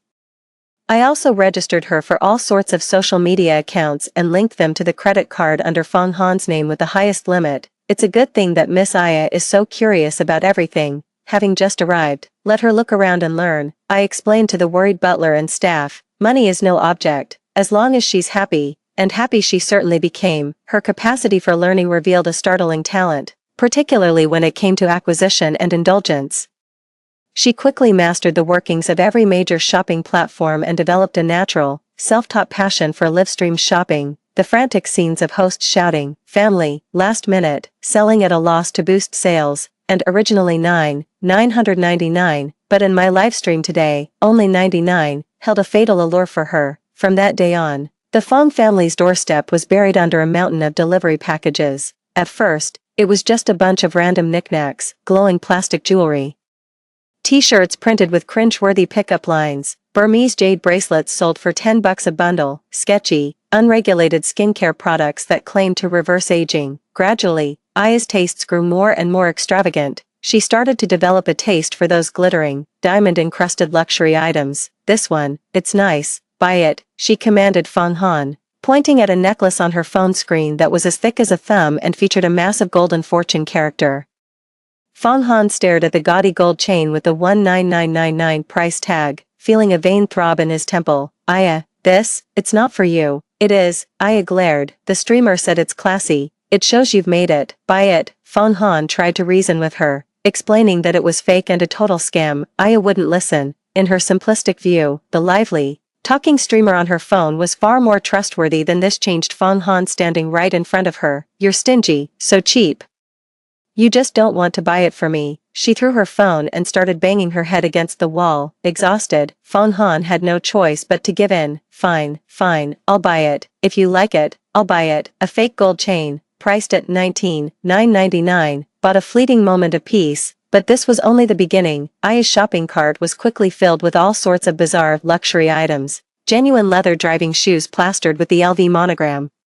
A leopard print bodycon dress encrusted with rhinestones, a fluorescent pink Chanel Gabrielle bag dangling a massive metal chain, and even a wide-brimmed hat adorned with colorful feathers, allegedly the same style worn by the Queen of England. In just 1 week, Fong Han's credit card was maxed out. The bank's collection call came just as Fong Han was frantically dealing with a flood of company emails.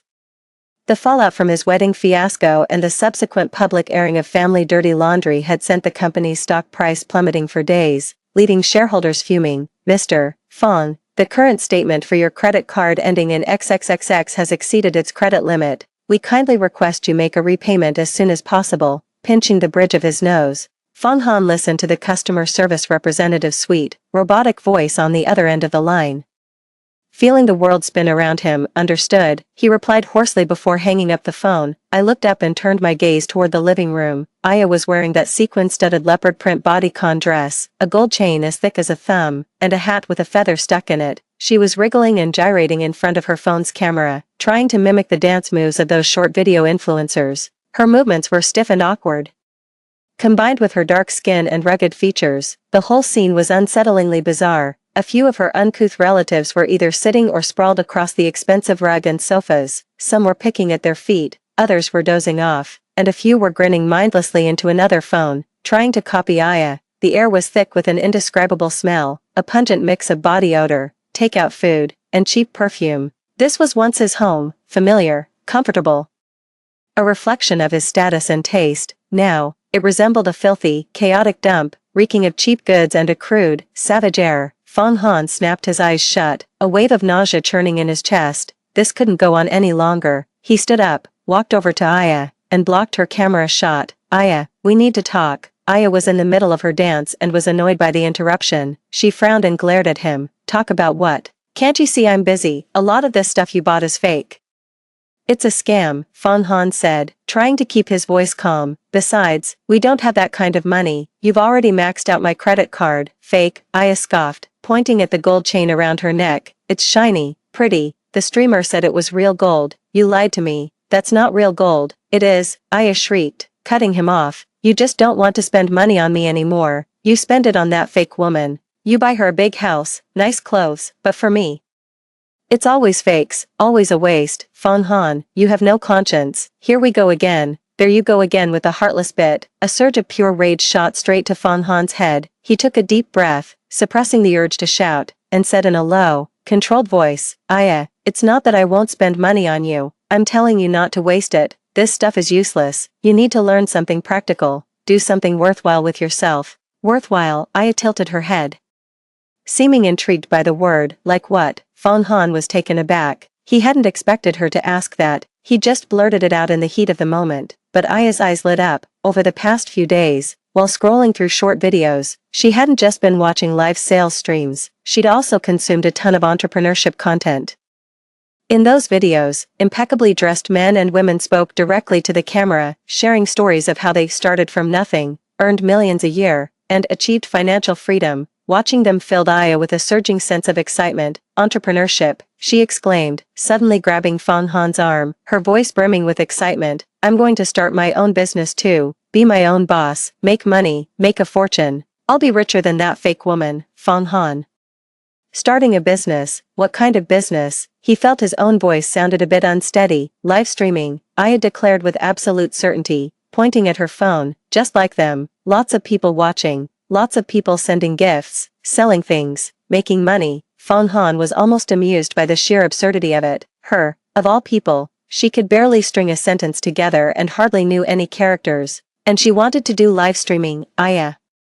Live streaming isn't as simple as you think. I don't care. I want it now. Aya started throwing a tantrum again. If you don't let me go live, I'll stop eating. I'll go back home. Fong Han looked at her, so utterly unreasonable and impossible to deal with, and his last shred of patience finally ran out. Fine, go live if you want. He waved a tired hand, getting up. Do whatever you want. Just stop buying random things and making a scene. Really? Aya's eyes lit up. Really?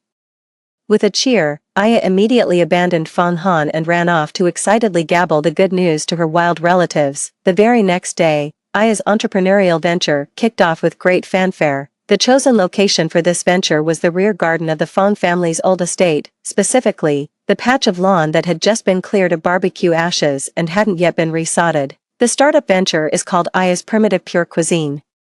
The founding team consists of Aya and her 6 wild relatives. The equipment consists of Fong Han's commandeered latest model smartphone, and a phone stand I kindly donated, complete with its own beauty filter and fill light. It was 3 in the afternoon, and the sunlight was perfect. Aya donned her battle attire, a leopard print bodycon dress, paired with a fluorescent pink hobo bag and a hat adorned with feathers. A chunky gold chain hung around her neck, and her wrist was stacked with 7 or 8 jade bracelets. She had a wild man cousin hold up her phone while she crouched on the lawn. In front of her were several plates borrowed from the kitchen, containing the ingredients she had the servants prepare, a few still wriggling mealworms, 2 brightly colored lizards with their legs tied, and a small pile of plump, white grubs dug up from who knows where. The livestream title, dictated by Aya and reluctantly typed up by Fong Han, read: Step into the primitive. The tribal princess takes you on a taste of the rainforest's finest delicacies. Within less than 5 minutes of going live, hundreds of curious netizens flooded into the stream. Holy crap, what is this? A real-life survival show. Wow, her outfit is unique. Leopard print with neon pink. That's a choice. Are those people in the background extras? Their acting is a bit over the top. Wait, what's on the plate in front of her? Are those bugs?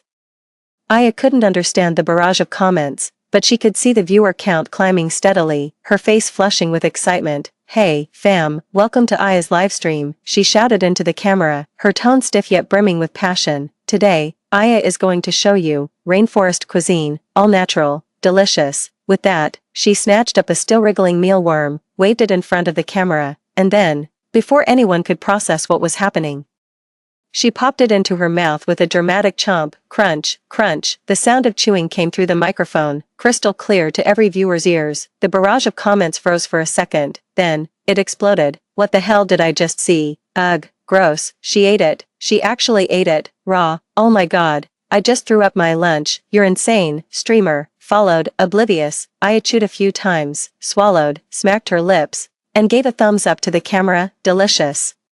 Crispy, sweet. Then, she grabbed the frantically struggling lizard by the tail, held it up to the camera, and said, "This, in the rainforest, good stuff, nutritious." Then, as the screen flooded with comments like "new," "stop," and "steamer," "calm down," she lowered her head, opened her mouth, and was about to bite down on the lizard's head. Thwack. Aya held up the lizard, staring at her phone's blacked-out screen in stunned silence. What's going on? Where did it go? She shook the phone, then jabbed at the screen, but it was completely unresponsive. Her wildman cousin, who had been holding the phone, shuffled over, muttering incoherently. Although the live stream had been shut down, clips of Aya eating bugs raw and attempting to gnaw on the lizard had already been screen recorded by quick-fingered netizens and were spreading like wildfire. Eris turned wild woman livestreams eating live insects hashtag. Fong Han's wife tries lizard sashimi hashtag. Rainforest gourmet reality show hashtag. Related topics are skyrocketing to the top of the hot search list. The video presented an utterly absurd and shocking scene. Aya's ferocious eating manner, her bizarre getup, the crowd of her savage relatives gawking in the background, all set against the faint, yet undeniably luxurious, garden vista. My mind is blown. Is this really the wife of the Fong Group's heir apparent? I knew something was off when she bit someone at the wedding. Is this some kind of feral creature in human form? What on earth does Fong Han see in her? Is it her age, her lack of hygiene, or her taste for eating bugs? Am I the only one who noticed the house in the background? That's the Fong family ancestral home, right? They're doing this in the garden. Where are the other family members? No one's stopping this. What about Shireen? Doesn't she live there too? How can she possibly put up with this? Upstairs, Shireen is probably quietly drafting the divorce papers. How could anyone handle that? Fong Group stock dropped another 5% today. The shareholders must be absolutely devastated. This is no longer a private family scandal. It's a full-blown social death. Fong Han was in a company meeting when he received the urgent call from the PR manager. Mr. Fong. It's a disaster, madam. Her live stream, it's trending. The whole internet is talking about it, and the stock price is plummeting again. A deafening buzz filled Fong Han's head. He dismissed the meeting and, with trembling hands, opened Weibo. He stared at the shocking trending topics, at the video of Aya's face, smeared with insect goo, twisted with manic excitement, and at the comment section flooded with ridicule, vitriol, and disbelief. His vision went black, and his phone clattered to the floor with a sharp crack, the screen shattering. Mr. Fong, are you alright? His secretary cried out in alarm, rushing to support him. Fong Han shoved her aside, staggering out of the conference room, into the elevator, and all the way back to the old family estate. The moment the car came to a stop, he saw Aya and her unruly relatives gathered in the garden, pointing and laughing at another phone. Aya, seemingly still fuming over her banned livestream, was angrily kicking at the lawn. Aya, Fong Han rushed over, grabbing her arm, his eyes wide with fury. What have you done? Who told you to go live? Who told you to eat that stuff? Aya was startled by his appearance, but immediately wrenched her arm free, jutting her chin out defiantly. I'm starting a business, making money. What's wrong with that? My livestream room, it's gone. Bad people shut it down. You help me. Get it back. Get it back. You still want it back. Fong Han was trembling with rage, his voice shaking. Do you have any idea the mess you caused? The whole internet is laughing at you, laughing at our Fong family. Do you know how much the company's stock price has dropped because of you? Laughing. Stock price. Aya couldn't understand any of it. All she heard was Fong Han blaming her again, and her own anger flared. You're scolding me again. I didn't do anything wrong. It's you people who are bad. Shutting down my stream, not letting me earn money. You're bad. All you city people. You're all bad. Me. I'm the bad guy. Fong Han pointed at himself, on the verge of losing it. If I'm so bad, why do I let you live here? If I'm so bad, why do I give you money? If I'm so bad, why do I put up with your ridiculous family? Aya, how long are you going to keep this up? Can't you think about me for once? Think about my parents. Think about this family. I don't want to, Aya shrieked. This isn't my home. None of you like me. You don't like my family. I'm going back to the rainforest. I'm taking my money and going back to the rainforest. She had played her trump card again, but this time, Fong Han didn't back down immediately. He looked at her, at this woman who kept saying she wanted to return to the rainforest, yet was clutching that expensive phone and draped in cheap jewelry. A deep, chilling sense of helplessness washed over him. Did she really want to go back to the rainforest? No, she was just using it as a threat, a way to extort more from him. What she wanted wasn't the rainforest, but the glamorous, decadent good life she had imagined and seen in those short videos. Alright, Fong Han's voice suddenly grew calm, a terrifying calm. You want to go back? Is that it? Aya was taken aback, as if she hadn't expected this reaction from him. I can give you money, buy you a plane ticket.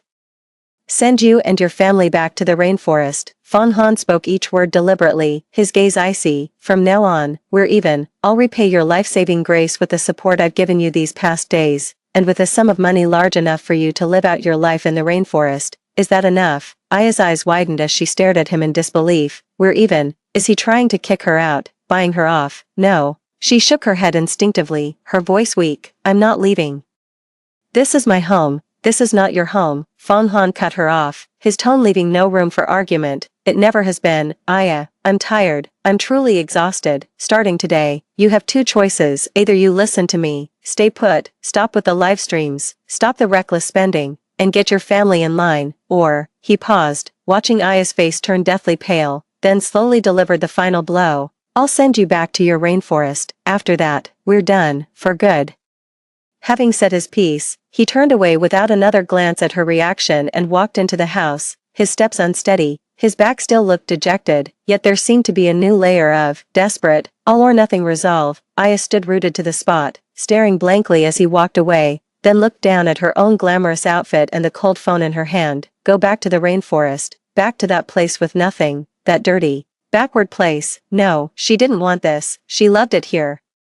Loved all these shiny things, loved the dazzling world inside her phone, but, Fong Han seemed truly angry. For the first time, she saw it in Fong Han's eyes, that cold, undisguised disgust. A strange panic seized her. She didn't want to leave, but she didn't want to behave either. What was she to do? She looked helplessly at her wild relatives, who wore equally bewildered expressions. Finally, Aya's gaze drifted, almost involuntarily, toward the second-floor window of the study, the one that was always kept tightly shut. Behind that window, I set down the tablet in my hand, its screen still displaying the trending news about Aya's live stream being banned. I picked up the now-cold cup of coffee and took a small, quiet sip, bitter, yet with a long, lingering aftertaste. Fong Han was finally backed into a corner, and Aya's greed was only just beginning to bear its fangs. Starting a business, live stream, interesting. I picked up the internal line and dialed Lin Jean. Lin Jean, set up a company for me. Let's call it Aya's Primordial Purity Trading Co., Ltd., for the business scope. Just put down agricultural byproducts and local specialty sales. For the legal representative, put Aya. For the registered capital, draw it from my personal account. Just put down a nominal amount. Also, I said, glancing at the figure still lost in thought in the garden outside the window, a slight smile touching my lips. Help Miss Aya get all her family members placed within the company. We need to find a place to settle them, right? After all, a family should stay together. They can start the business together, and strive together. Only then would it be worthy of Fong Han's profound debt of gratitude for saving my life. Chapter 8. A week later, Aya's Primordial Innocence Trading Co., Ltd., was quietly established. For the office location, I thoughtfully chose the building right next to the Fong Group headquarters, a shabby old office block, where I rented half a floor. I called it being close to Fong Han for convenience. In reality, it was to ensure this farce had a wider audience. I hired someone to do the office fit-out. It's minimalist in style, but it has all the essentials: computers, printers, desks, and chairs, even a little kitchenette. Aya showed an unprecedented level of enthusiasm for this whole being the boss thing. She had some business cards printed for herself with gold foil lettering, listing her title as founder CEO, even though she had no idea what CEO actually meant. That didn't stop her from carrying the cards in the pocket of her leopard print bodycon dress every day, taking them out to admire them now and then with a wide grin. Her wild relatives, too, underwent a transformation, becoming the company's founding elders. Aya's so-called big brother had appointed himself head of security and procurement manager. All day long, he'd wander around the tiny office space with his hands clasped behind his back, flashing what he thought was an authoritative, but was in reality a downright creepy, smile at the handful of shifty-eyed young women I had recruited. The other savages were given titles like warehouse supervisor and logistics director, each one grander than the last. Their actual job, congregating in the break room, using the company's brand new coffee machine to brew a burnt, sludge-like liquid, then clinking mugs and cackling like they'd seen on TV. The real operations were handled by a professional manager I'd arranged to work behind the scenes. Our so-called rainforest specialties were just cheap mushrooms, wood ear fungus, and dried fruit sourced from a suburban wholesale market. We'd slap on new packaging, tag them with labels like Primordial Purity and Rainforest Delicacy, mark up the price tenfold, and list them on a few newly launched e-commerce platforms. As for sales, they were practically non-existent, but that wasn't the point. What mattered was that Aya and her relatives now had a proper place to go. They left early and returned late each day, putting on a convincing show of going to work, which significantly eased the pressure on the Fong family's old residents. At least, that's how it appeared on the surface. Fong Han also seemed to breathe a sigh of relief. He threw himself into his work with renewed focus, trying to salvage his company's reputation and stock price, which had plummeted after the wedding and the live streaming fiasco. He came home later and later, and when he did return, he would usually retreat straight to his study, doing his best to avoid running into Aya and the others. The Fong family's old house was enveloped in an eerie, pre-storm calm. It was at this precise moment that Fong Yuan moved back in. She had been hiding at her best friend's place for nearly a month. Hearing that the savages had all gone to work, leaving the house much quieter, coupled with missing her parents and seeing that Fong Han seemed to have things under control lately, she finally mustered the courage to return. On the very day she returned, Li Wan was also discharged from the hospital. Though still weak, she had had her fill of the hospital's antiseptic smell and insisted on going home to recuperate. Fong Jianming couldn't talk her out of it, so he reluctantly agreed. However, he used being busy with company matters as an excuse to spend most of his time at the apartment near the hospital. rarely returning to the old family estate, and so, the permanent residence of the old estate became me, Fang Han. Li Wan, Fang Yuan, and Aya and her relatives, who left early and returned late. For the first few days, things were peaceful. It seemed Aya and the others were genuinely preoccupied with their new jobs. They came home exhausted every day and collapsed into bed, causing no further commotion. Fang Yuan also made a point of avoiding them, even having her meals delivered to her room by the servants. Late into the night of that weekend, Aya's company had a team-building event, which was really just a bunch of savages using the budget I approved to order a pile of barbecue takeout and polish off 2 cases of beer in the office. The whole rowdy bunch partied until midnight before being driven home, completely plastered. Fang Han had an important overseas video conference that day, which dragged on until 2 a.m., rubbing his throbbing temples. He left his study and headed for his bedroom on the 3rd floor to get some rest. As he passed through the 2nd floor hallway, he heard faint, unsettling sounds coming from Fang Yuan's room. It sounded like a muffled groan, or perhaps a whimper, followed by the dull thud of furniture being knocked against. Fang Han paused mid-step and frowned, thinking Fang Yuan was having a nightmare. He walked to her bedroom door and gave it a gentle knock. "Yuan, are you okay?" The sounds from within abruptly ceased. After a few seconds of dead silence, Fang Yuan's voice came through, muffled by violent tremors and choked with sobs. "Brother, help me." Fang Han's mind went blank with a ringing buzz, the last vestiges of sleepiness instantly vanishing. "Xiao Yuan." He frantically twisted the doorknob, but the door was locked from the inside. Bang, bang, bang. He pounded on the door, his voice rising in panic. "Open the door, Fang Yuan, open up." A heavy thud echoed from within, followed by a brief, muffled, and distinctly male cry of alarm. It was not a voice Fang Han recognized. It was that kind of coarse, guttural voice, thick with a heavy accent. Fang Han's blood rushed to his head in an instant. "Get out of the way." He took 2 steps back, gathered all his strength, and delivered a savage kick right beside the door lock. Crash. The door of the old house was well made, but Fang Han's kick was fueled by brute force. The door panel let out a groan of protest, the bolt snapped, and the door flew violently inward. The scene inside the room froze the blood in Fang Han's veins. The window was wide open, letting the night wind rush in and whip the curtains into a frenzy. On the floor, Fang Yuan was huddled in the corner between the bed and the wall. Her thin silk nightgown was torn open in a long gash, exposing a large expanse of pale shoulder and chest, marred by several distinct, red and swollen scratch marks. She clutched herself tightly, her hair a mess, her face drained of all color. Silent tears streamed down her face as her body trembled like a leaf in the wind. Less than 2 meters away from her, Aya's so-called cousin, the wiry savage who had whistled at Fang Yuan at the wedding, was scrambling to his feet in a panic. He was shirtless, wearing only a pair of filthy shorts. His dark face was flushed an unnatural red, and his breath reeked of heavy alcohol. Seeing Fang Han burst through the door, a flicker of panic crossed his eyes, but it was quickly replaced by a disgusting, leering grin.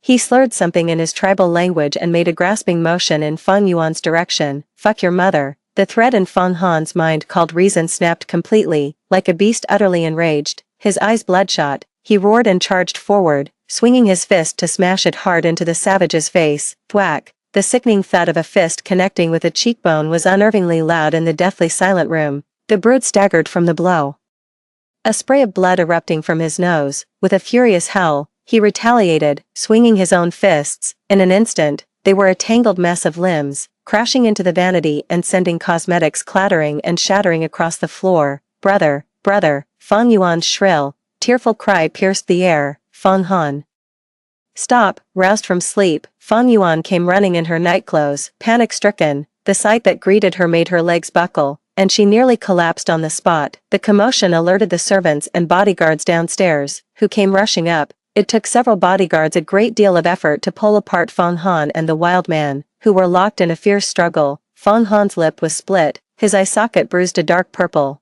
His suit was torn to shreds, gasping for breath. He still tried to lunge forward but was held back firmly by his bodyguard. The brute was in even worse shape. His nose was likely broken, his face a bloody mess, one eye swollen shut, yet he was still there, howling and cursing incoherently, pointing a trembling finger at Fang Han, then at Fang Yuan, his expression twisted with rage. "Call the police, now." Fang Han rasped hoarsely at his bodyguard. "We can't call the police." Li Wan rushed over, clutching Fang Han's arm in a death grip. Her face drained of all color, Her voice trembled uncontrollably. We can't, Fong Han, we mustn't. If this gets out, Xiao Yuan's reputation will be ruined. The family's honor. Face, that's all you care about. Fong Han violently shook off his mother's hand, pointing at the trembling Fong Yuan. His voice twisted with rage and anguish. Mom, look, that's your daughter. She was almost raped by that animal. And you're still worried about reputation.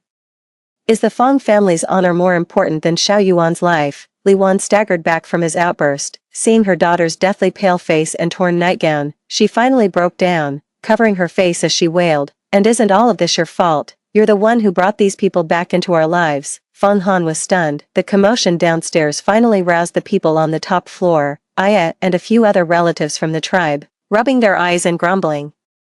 Made their way downstairs, they froze at the chaotic scene in the second-floor hallway. Aya's gaze first fell on her cousin, his face covered in blood and still cursing. Then, it shifted to Li Wan, shielded behind a bodyguard and sobbing herself nearly unconscious. Finally, it settled on Fong Han, whose eyes were wide with fury and who looked utterly deranged. What's going on? She asked her cousin in their tribal tongue, her brow furrowed. The savage jabbered on, pointing first at Fong Yuan, then at Fong Han, his face contorted with emotion as if he'd suffered a grave injustice. Aya listened, her expression darkening by the second. She turned to Fong Han, her eyes blazing with offended fury. Fong Han, you hit my cousin. I hit him. Fong Han let out a bitter, incredulous laugh, jabbing a finger toward the savage. Each word was ground out between clenched teeth. He sneaked into my sister's room in the middle of the night to rape her.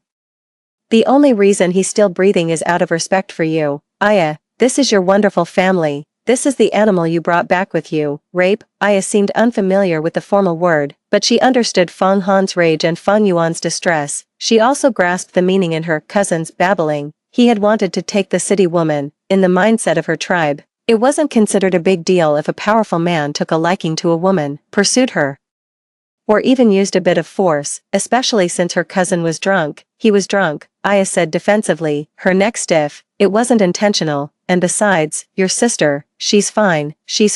Fong Han could scarcely believe his ears. He violently shook off the bodyguards and charged up to Aya, his eyes blazing red as he glared at her. Aya, have you no conscience? That's my own sister. You watched her grow up. She was almost ruined by your family, and you tell me she's fine.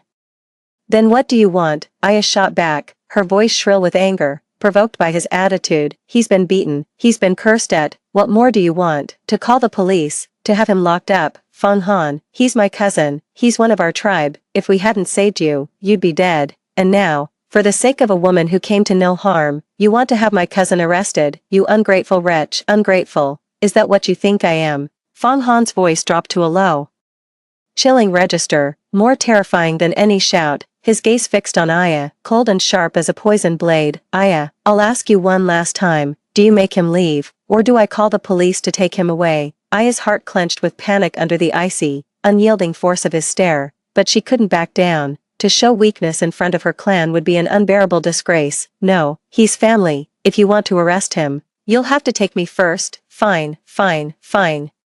Fong Han repeated the word 3 times, gave a slow, deliberate nod, and took a step back. Then, he turned and looked at Li Wan, who was slumped on the floor weeping, and Fong Yuan, who was trembling as she cowered behind a bodyguard. Finally, his gaze settled on me. I had gotten up at some point, wrapped in a robe, standing in the shadows of the corridor, silently watching it all unfold. Fong Han looked at me, his eyes hollow and lifeless, like a stagnant pool of water that would never ripple again. Shireen, he rasped, his voice so weary it seemed he might die the next second. Please, look after my mother and my sister for me. With that, he looked at no one else, turned, and staggered back to his room. The door slammed shut with a heavy thud. He left behind a corridor steeped in a dead, chaotic silence. His parents collapsed on the floor, looking as if they'd aged 20 years in an instant, and Aya with her brutish relatives, their eyes full of venom and unyielding defiance. The next day, Fong Han forcibly escorted all of Aya's uncouth relatives out of the Fong family estate. The process was anything but smooth. Aya once again put on her whole performance, wailing, banging her head, threatening to jump, and her brutish relatives tried to put up a fight. But this time, Fong Han called in a security firm. A dozen burly men, their faces expressionless, dragged the still cursing, struggling savages out the main gate like dead dogs, shoved them into cars, and drove them straight to a decent, though rather out-of-the-way, hotel. Fong Han paid 3 months' rent in advance and stationed 2 bodyguards at the hotel entrance. Under the guise of protection, it was actually surveillance, ensuring they couldn't take a single step closer to the Fong family. Aya was left alone at the old family estate. Fong Han made it clear to her. Either behave herself and keep her distance from her so-called family, or get out along with them. This time, Aya didn't make a scene. Perhaps Fong Han's glare from last night had frightened her, or perhaps she was genuinely afraid of being thrown out. She locked herself in the penthouse suite, not emerging or making a sound the entire day. The old Fong residence seemed to have settled back into a state of calm, but this calm was a dead silence, a tense stillness, like a thin sheet of ice floating over an abyss. Li Wan, shocked, anxious, and furious, suffered another heart episode and was rushed back to the hospital. This time, her condition was more critical, and she was admitted directly to the CCU. Fang Yuan suffered a complete mental breakdown. She spent her days curled up in her room, refusing to speak or eat, and would scream at the slightest disturbance. A psychiatrist diagnosed her with severe post-traumatic stress disorder, prescribing a long course of treatment and absolute rest. Fang Jianming kept vigil by his wife and daughter's sickbeds, his hair turning white overnight. He no longer berated Fang Han, but instead fixed him with a gaze so full of grief, disappointment, and utter lifelessness that Fang Han felt compelled to kneel in remorse every single time. Amidst rumors of the failed sexual assault scandal involving the wealthy family, the Fang Group's stock price plummeted once more. The board of directors, having finally reached their limit, submitted a joint petition demanding Fang Han temporarily step down from his role as CEO to go home and sort out his personal affairs. Besieged from within and without, abandoned by all, Fang Han was like a rubber band stretched to its absolute limit, ready to snap with a sharp ping at any moment.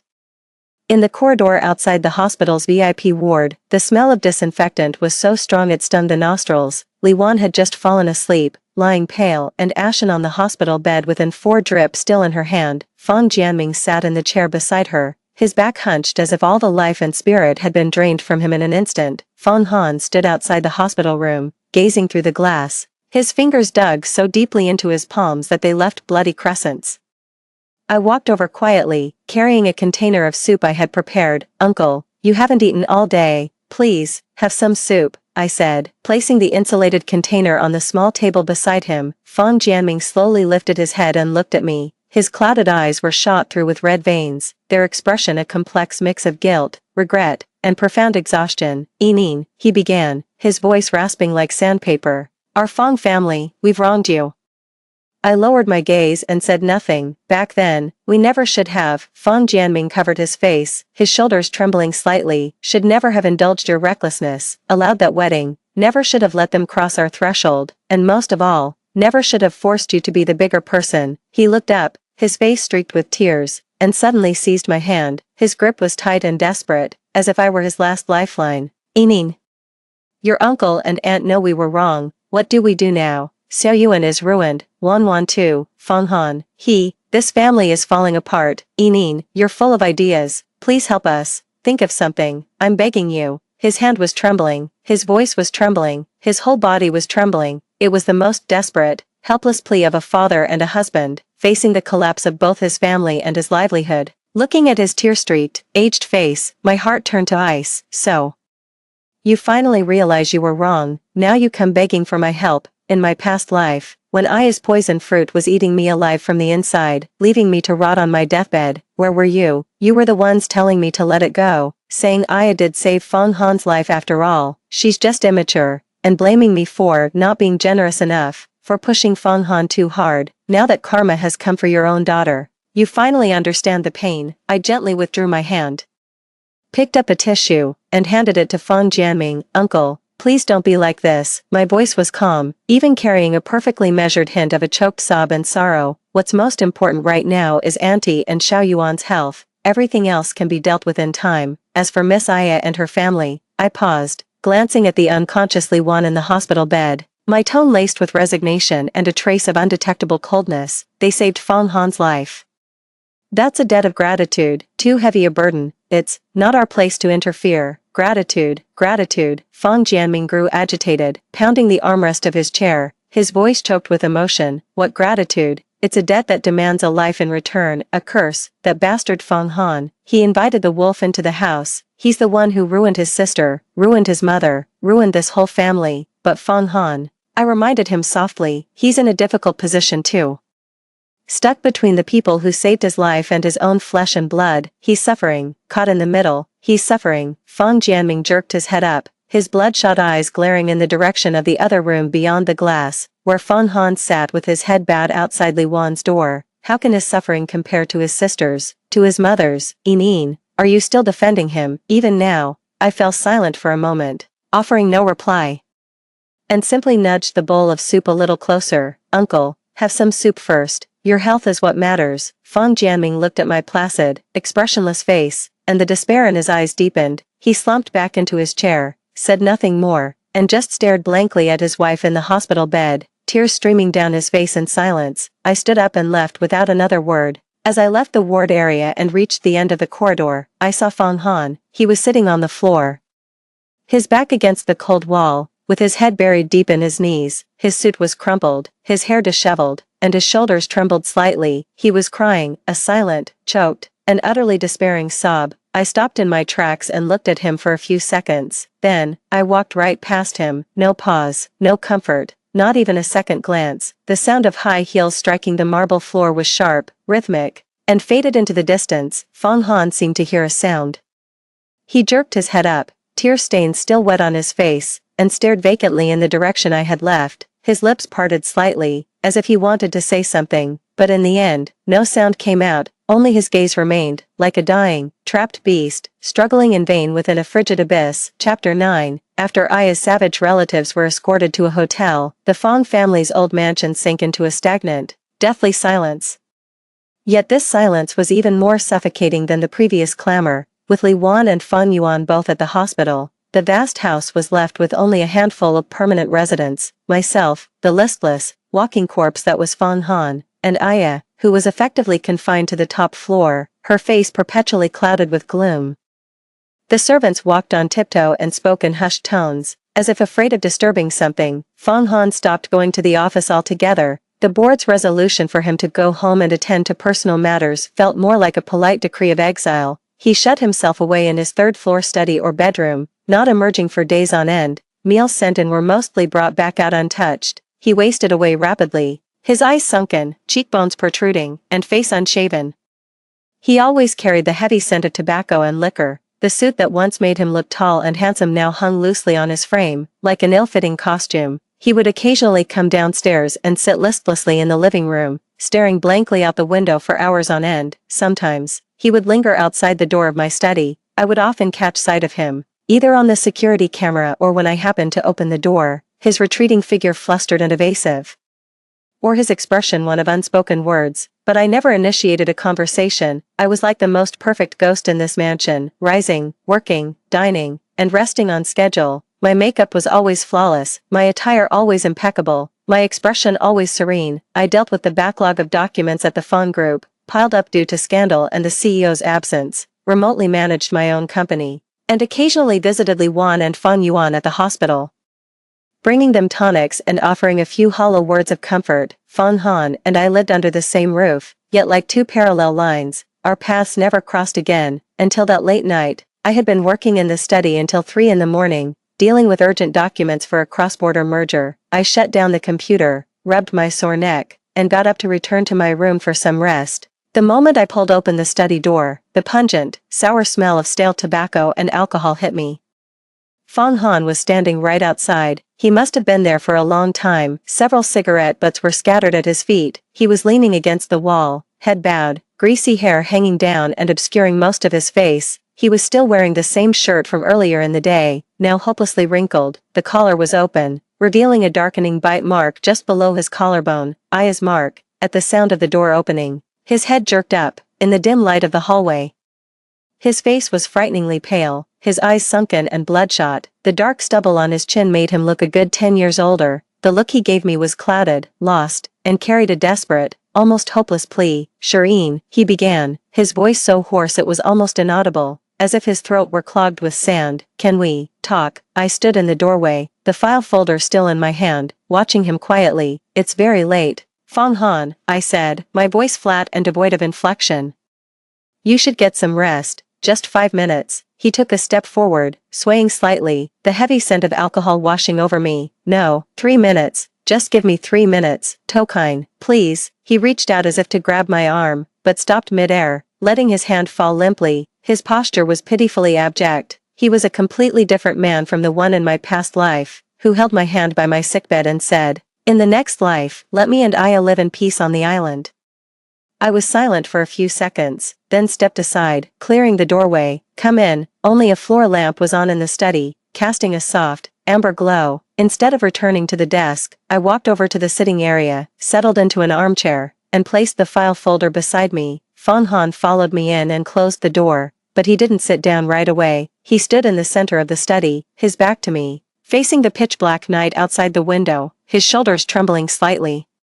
After what felt like a long while, he finally turned around. In the farthest corner of the sofa from me, he slowly, as if using every ounce of his strength, lowered himself to sit. He propped his elbows on his knees and buried his head deep in his hands. "I'm sorry." These were the first words he spoke, his voice muffled, coming from behind his hands. "I'm sorry, Tokine. I'm truly, so sorry." I didn't reply, just watched him quietly. I was wrong, so terribly wrong. He lifted his head. His eyes rimmed red, tears spilling down his gaunt cheeks without warning. I shouldn't have dragged you into this mess out of some damn sense of guilt. I shouldn't have let you suffer like this, and most of all, I shouldn't have chosen Aya, time and again, when you needed me the most. He was babbling incoherently, his tears flowing harder and harder, like a lost child breaking down in front of a stranger. I always thought I owed her my life. I had to repay it. I had to be responsible for her. I told myself it was a debt of gratitude, a duty. I couldn't be ungrateful, he said, agonized, clutching at his own hair. But I forgot. I owe you so much more. I owe you 5 years of waiting, half of everything I have, a lifetime of happiness. What could I possibly give to repay you? He suddenly looked at me, his eyes filled with pain and self-loathing. When you were dying, I was still holding your hand, saying those awful things. Shireen, I'm not human, I'm worse than an animal. He had finally, with his own words, mentioned death. He mentioned a past life. The fingers of my hands, resting on my knees, curled in slightly, but my expression remained unchanged. "Fan Han," I said, my voice steady, "you've had too much to drink." "I haven't," he retorted urgently, staggering to his feet. He wanted to come closer but didn't dare, so he just stood there, waving his arms, his emotions running high. "I'm sober. More sober than I've ever been. I remember everything. Aya saving me in the rainforest, you bringing me home, the wedding, Aya's family, what happened to Xiaoyuan, and in the hospital, you lying in that bed, covered in tubes, looking at me, asking me why." I remember it all. He was panting heavily, his chest heaving, his eyes fixed on me as if searching for even the slightest flicker of emotion on my face. "Shireen, you remember too, don't you? You were reborn, just like me. Weren't you? That's why." His voice trembled. "That's why you welcomed us back so calmly. That's why you arranged the wedding for me. That's why you brought Aya's family here. You're getting your revenge on me, aren't you?" He finally asked it, with a voice choked with tears, laced with fear, and carrying one last, desperate plea for confirmation. I looked at him, for a long, long time, so long that the night outside the window seemed to freeze solid. Then, very gently, I let the corner of my mouth twitch upward. "Revenge." I repeated the word, a trace of barely perceptible mockery in my tone. "Fan Han, you're overthinking it. I'm just repaying a debt."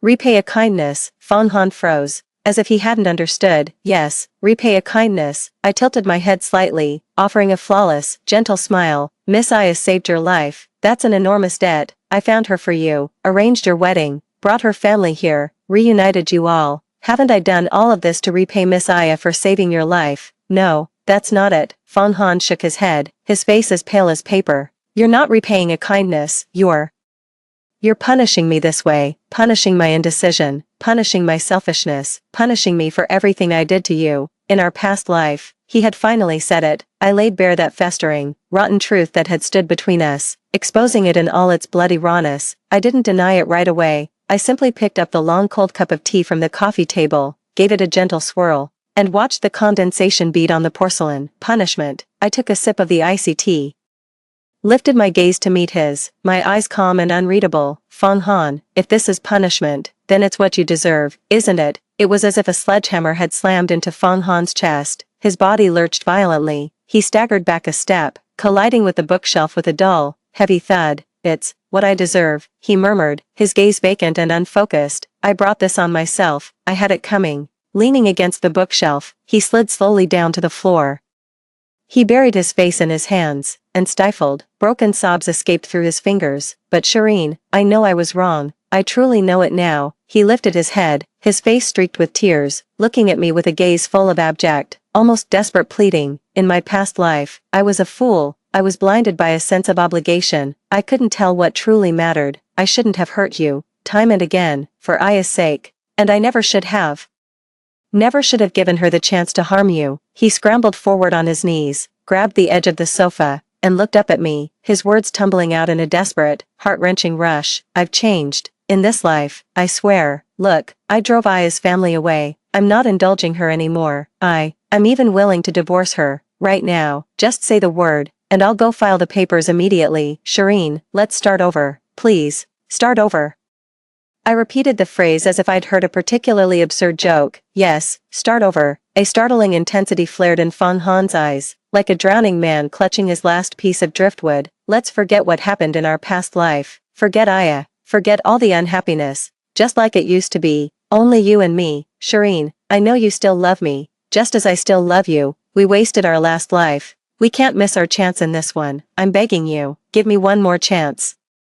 His hand reached out, trembling, trying to grasp mine where it rested on my knee. "I love you, Shireen, from the very beginning. It's only ever been you. With Aya, it was just guilt, just a sense of duty. That wasn't love. I finally understand now. I can't live without you. Shireen, let's get married, okay? Let's go get our license right now. I'll give you the grandest wedding, 1,000 times, 10,000 times grander than the one I gave Aya.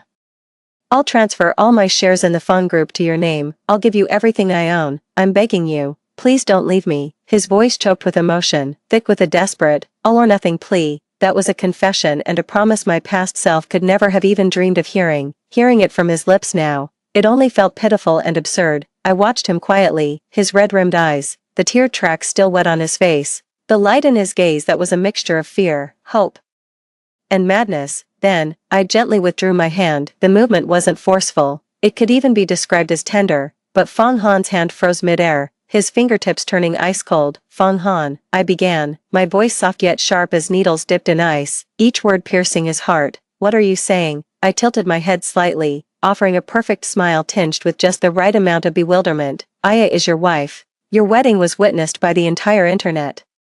Everyone knows she's your savior, the woman you vowed to repay for a lifetime, and as for me..." I paused, my smile deepening, my tone soft yet every word crystal clear. "I'm just your ex-fiancé, an outsider who should have left the stage long ago." The color drained from Fang Han's face in an instant, his mouth hung open, like a fish out of water, his lips moving soundlessly, futilely. "As for love," I lowered my lashes, smoothing the sleeve of my robe with a faint gesture.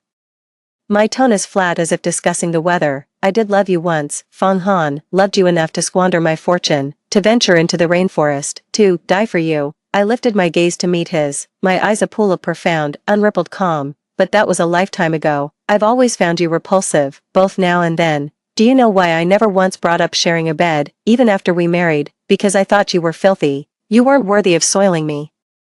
I'd rather seek out other men than let you lay a finger on me." Boom, something in Fang Han's mind seemed to shatter completely. He stared at me blankly, at my utterly placid face, at the perfect yet bone-chilling smile on my lips. Every shred of hope, every plea, every ounce of humility was ground to dust in that single moment. Only boundless, icy despair remained, washing over him like a tidal wave. "No, it can't be." He shook his head, his gaze unfocused, as if he couldn't comprehend or accept it. "But you still care about my parents. You visited Xiao Yuan in the hospital. You're still living here. Shireen, you still have feelings for me, don't you? You're just still angry, right? Tell me, what should I do? Just say it, and I'll do it. Anything, as long as you can forgive me." "Forgive, Fang Han. There's no need for forgiveness." My voice, coming through the glass, was somewhat muffled yet piercingly clear. "I told you. I'm just repaying a debt. Repaying the debt for you saving my life, and for your family raising me. Now, that debt is almost settled. You and Miss Aya, live your lives well." After all, I turned to face him, my features settling back into that flawless, gentle, and perfectly composed smile. "After all, she saved your life. the debt of gratitude between you two is more important than anything, isn't it? Feng Han slumped on the ground, looking up at me with hollow, lifeless eyes. The last glimmer of light was completely extinguished. He finally understood, no matter what he said, no matter what he did, no matter how he repented, begged, or made promises, it was too late. From the moment he brought Aya back, from the moment he acquiesced to the wedding, from the moment he chose gratitude over love, again and again, no, it was from our past life. The moment in the hospital when he held my hand and said, "In the next life, let me and Aya live in peace on an island," it was over, completely over. Between him and Tokine, with his own hands, he severed every escape route, locking himself and Aya firmly in a tomb named obligation, and I, the one who came to repay a debt, have now fulfilled my purpose. I'm tired. I walked back to the desk, picked up the document folder, and delivered the dismissal in a flat tone. "You can leave now." Feng Han didn't move, he remained slumped on the floor. Like a clay statue that had lost its soul, a long time passed before he began to rise from the ground, mechanically and inch by inch. His movements were stiff and unsteady, as if it took every last ounce of his strength. He didn't look at me again, nor did he utter another word. He just turned around and shuffled toward the door, each step heavy and labored. His back was hunched and forlorn, like that of a man on the brink of death. The moment he pulled the door open, I spoke again, "Feng Han." He froze, stopping in his tracks, but did not turn around. "Treat Miss Aya well," my voice carried from not far away, calm and gentle, yet laced with an icy, unyielding finality. "She saved your life. That's a debt you'll spend a lifetime repaying." Chapter 10. After I flatly rejected Feng Han's peace offering, it was as if all the bones had been pulled from his body. He stopped trying to speak to me, even going out of his way to avoid being in the same space.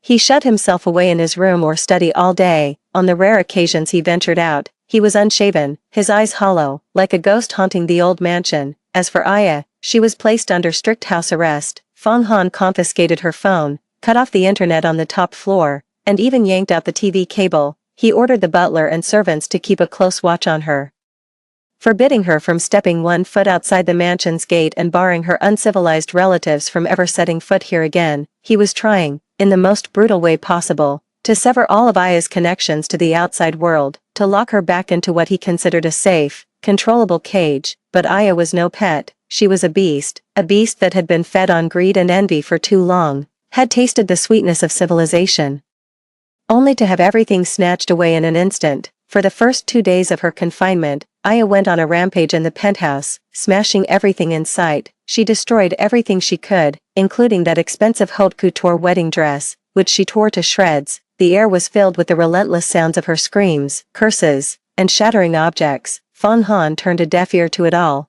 He simply instructed the servants to deliver her meals on time each day, leaving them by the door, waiting for her to take them once she had exhausted herself from the destruction. On the 3rd day, Aya began a hunger strike. The food that was sent up lay untouched, kicked over in the hallway. She leaned over the balcony railing, screaming down at the street below. In her tribal tongue and broken local dialect, she cursed Feng Han for his ingratitude, called me a viper-hearted schemer, and denounced everyone as liars. Feng Han continued to ignore her.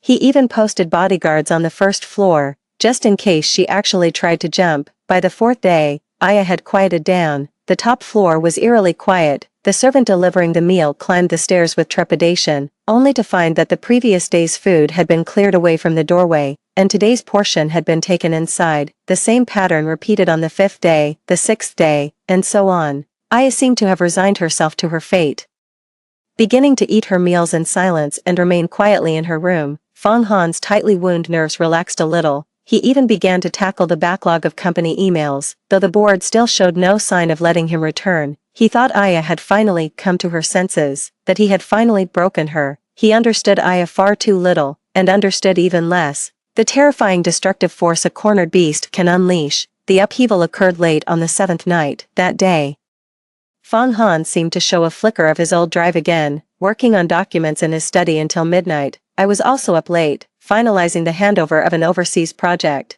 At 2 in the morning, I shut down my computer, rubbed my temples, and headed to my room to wash up and get some rest. My bedroom is on the 3rd floor, separated from Feng Han's room by a living room and a small sitting room. Only dim night lights were left on in the hallway. I reached the bedroom door, my hand just touching the handle, when a faint, almost imperceptible rustling sound came from behind me. the sound of bare feet on carpet. Before I could even turn around, a tremendous force slammed into me from the side. Thud, I was thrown hard against the solid wood door, a sharp pain shooting through my shoulder. Bitch, die. Aya's face, twisted into a grotesque mask of hatred, looked like a vengeful demon in the dim light. Clutching a rusted pair of garden shears she must have scavenged from somewhere, she screamed and lunged straight for my face. I was ready for her. I sidestepped, and the shears tip grazed my cheek, leaving a trail of icy, stinging pain. Enraged by her miss, Aya grew even more frenzied, slashing and stabbing wildly with the shears. Her strength was terrifying, her movements chaotic, yet every strike was vicious and aimed to kill. Give Fong Han back to me, give him back, die, just die. She shrieked in her tribal tongue, spittle flying in my face as she attacked. I didn't engage her head-on. Instead, I dodged her blows while quickly assessing the situation. The corridor was narrow, leaving little room to maneuver. Aya was like a rabid lioness, completely out of her mind. Just as I dodged another of her lunges, my back hitting the wall, she sneered and raised the scissors again, driving them straight for my chest. Aya, stop! A hoarse, terrified shout came from the stairwell. Fong Han stumbled up the stairs. The sight before him drained the color from his face. Without a second thought, he lunged forward, throwing his body in front of me while reaching for the wrist of Aya's knife-wielding hand. Get away! Aya shrieked, pivoting the scissors and driving them viciously toward Fong Han. Rip! The sound of tearing fabric was followed by Fong Han's muffled grunt of pain. The scissors didn't plunge into his body, but their sharp point sliced through the shirt and skin on his arm. Blood instantly welled up, staining a large patch crimson. The scent of blood seemed to agitate Aya. Her eyes grew redder. She yanked the scissors free, poised to strike again. Aya, have you lost your mind? Look at me. It's me. Fong Han gritted his teeth against the pain, his grip tightening on her wrist as he shouted. Aya's movement faltered. Her eyes darted from Fong Han's bleeding arm to his ashen face. For a fleeting moment, confusion and conflict flickered in her gaze, only to be swallowed by a deeper, more profound resentment. You're taking her side too. Her voice trembled, tears mingling with spittle as they streamed down her face. You're all liars. You all want to drive me away. I won't go. I'll kill her. Once she's dead, Fong Han will be mine. With a sudden, violent jerk, she wrenched her hand free from Fong Han's grasp. Her vicious gaze snapped back to me, the one he was shielding behind him. Aya, put the knife down. Fong Han stepped in front of me, arms spread wide. His voice was hoarse but carried an undeniable authority. Take one more step and I'm calling the police. You'll never see me again. The police. Aya let out a sound like she'd heard the biggest joke of her life. Her lips twisted into a grotesque smile. Go ahead, call them. Let them take me away. Lock me up. Fong Han, listen to me. If I get arrested, I'll tell everyone.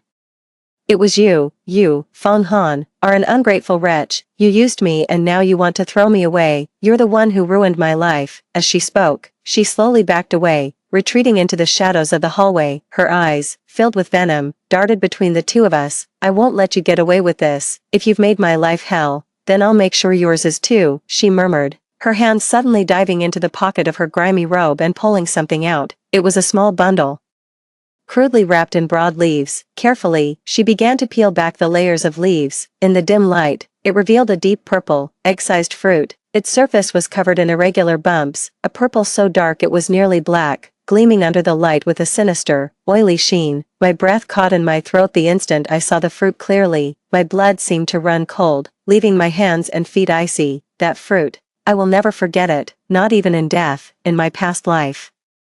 I ate a fruit just like this one. Aya tricked me, calling it the rainforest sacred fruit, claiming it was a powerful tonic that would help you and Fong Han conceive a child sooner. Then, my insides rotted away, in excruciating pain and utter despair. I wasted away until my last breath was gone, and now, this lethal poison of a fruit has appeared once more, right in Aya's hand. Fong Han clearly recognized it too. His body went rigid, his face drained of all color in an instant, turning a sickly shade of white even more ghastly than when he was bleeding from his wounds. He stared at the fruit, his eyes filled with utter terror and sheer, uncomprehending horror.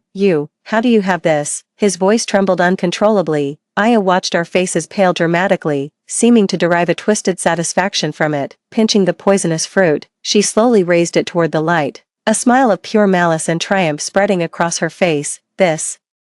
I brought the seed back from the rainforest, grew it secretly in a corner of the garden. Her voice softened, yet carried a bone-chilling coldness. Just this one fruit. I always thought it might come in handy someday. She held the fruit and walked towards me, step by slow step. Shireen, she called my name, her tone stiff yet each word enunciated with perfect clarity. Aren't you supposed to be generous? Don't you want to repay your debt? Here, eat it. She extended the fruit towards me, her eyes wild with a desperate hope. Eat it, and I'll believe you truly care for me, that you truly wish to repay me. Eat it, and I'll return Fang Han to you. I'll go back to the rainforest myself and never bother you again. Well, it's a good deal, isn't it? The air seemed to freeze solid. The only sounds were Aya's ragged breathing and Fang Han's stifled, violently trembling gasps. I stared at the poisonous fruit, so close I could almost touch it. Its familiar, sickly sweet scent, laced with the rot of the rainforest, crept into my nostrils, thread by thread, dredging up the most agonizing spasm from the depths of my memory, the excruciating pain, the cold, the despair from my last moments in my previous life. It all came crashing over me again like a tidal wave. My fingernails dug deep into my palms. The pain kept me clinging to my last shred of consciousness. I didn't step back,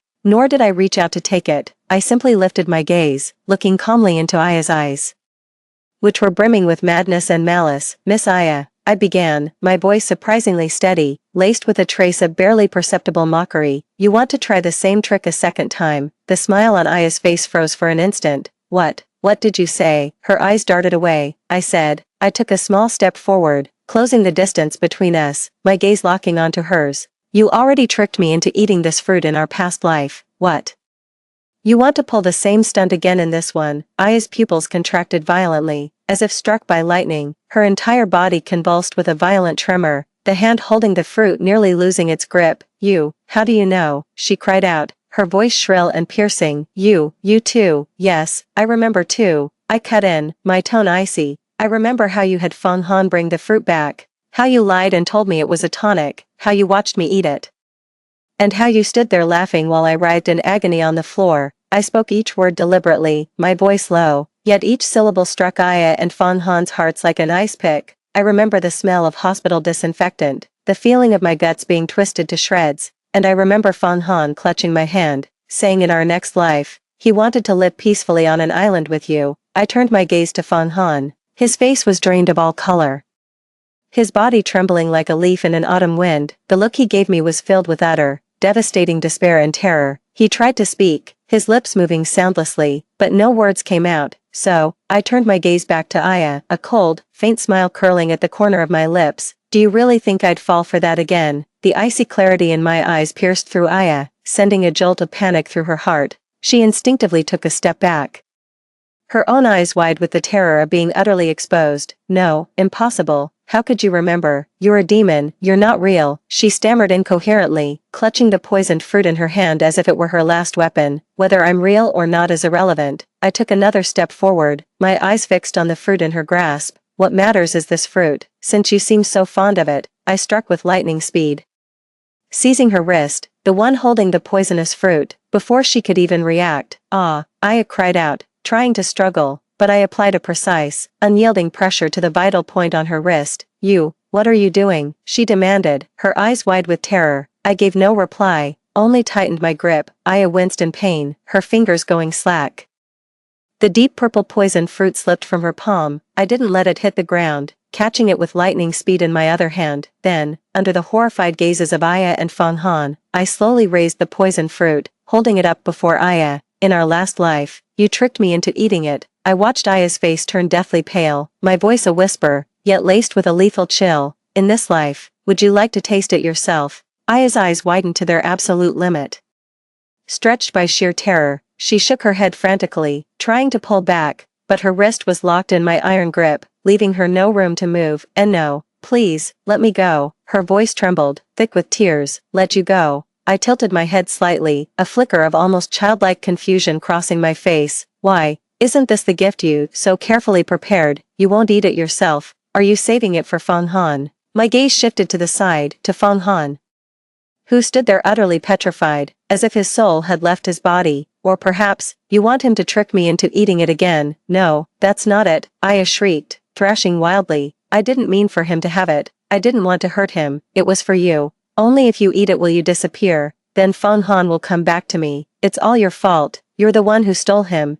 She finally broke down, sobbing uncontrollably as she screamed out the most vicious, Most honest thoughts from the depths of her heart, holding nothing back. I just want what's rightfully mine. I saved him. His life is mine. He belongs to me. How dare you? How dare you try to take him, you fake, you witch, just die, go to hell. She wept with a heart-wrenching agony, her face a mess of tears and snot. All trace of her former ferocity was gone, replaced only by hysterical despair and ugliness. I watched her, feeling nothing but a cold, dead calm within, no hatred, no anger. Only a sorrow that borders on pity. Aya, I said, releasing my grip on her wrist, my voice returning to its previous flatness. I never had any intention of taking what's yours. I gently placed that poisonous fruit on the small side table in the corridor. Feng Han is yours. He always has been. From the very beginning, you two can keep your debt of gratitude and your pure love all to yourselves. I took 2 steps back, putting some distance between us, and brushed some non-existent dust from my robe. As for this fruit, I glanced at the poisoned fruit with its ominous sheen, then at Aya's still terrified face and Feng Han's ashen, lifeless eyes. Keep it, consider it, a memento of your love. Chapter 11, that deep purple, ominously glistening poison fruit was placed by me on the hallway console, encased under a transparent crystal dome, like an ugly, silent exhibit. It served as a constant reminder to everyone living in this house of the sins that had been committed and those that were nearly carried out. No one touched it. Aya locked herself in the attic and never came out again. The meals sent up were sometimes taken in, other times left to grow cold. From within, one could occasionally hear stifled, beast-like sobs, or the dull thud of something being smashed, but the previous hysterical wailing was gone. It seemed she, too, was afraid. She was afraid of that poisonous fruit, afraid of my unnervingly calm gaze, and most of all, afraid of the way Feng Han looked at her. The cut on Feng Han's arm wasn't deep, and a simple bandage was enough, but the psychological trauma seemed to have shattered him overnight. He no longer tried to lock himself away. Instead, he drifted through the old mansion like a ghost, unshaven, unkempt, perpetually wearing that blood-stained, wrinkled shirt, his eyes hollow, his steps unsteady.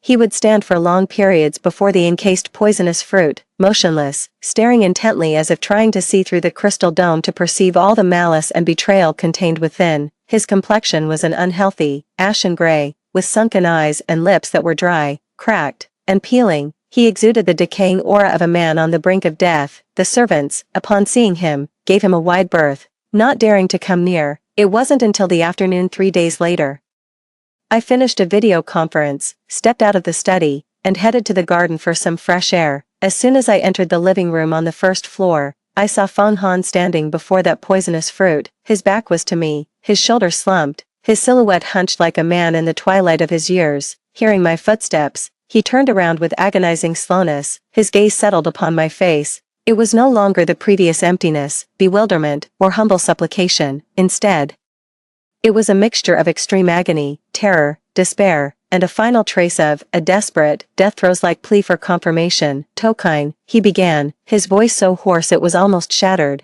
as if his throat had been scraped with sandpaper. That fruit, what you just said, in a past life. He paused, took a deep breath, as if mustering every ounce of his strength, before forcing out the next words. In our past life, Aya tricked you into eating it. You died because you ate it, didn't you? I finally asked it. This was the most crucial, the most brutal question he had wanted to ask ever since the night the poisonous fruit reappeared, yet he had been too afraid, constantly avoiding it. I stopped walking, standing a few meters away from him, and looked at him calmly. Yes, I answered, without a moment's hesitation, without any embellishment, brutally simple and direct. Feng Han's body swayed violently. He reached out to brace himself against the wall, just barely keeping from falling.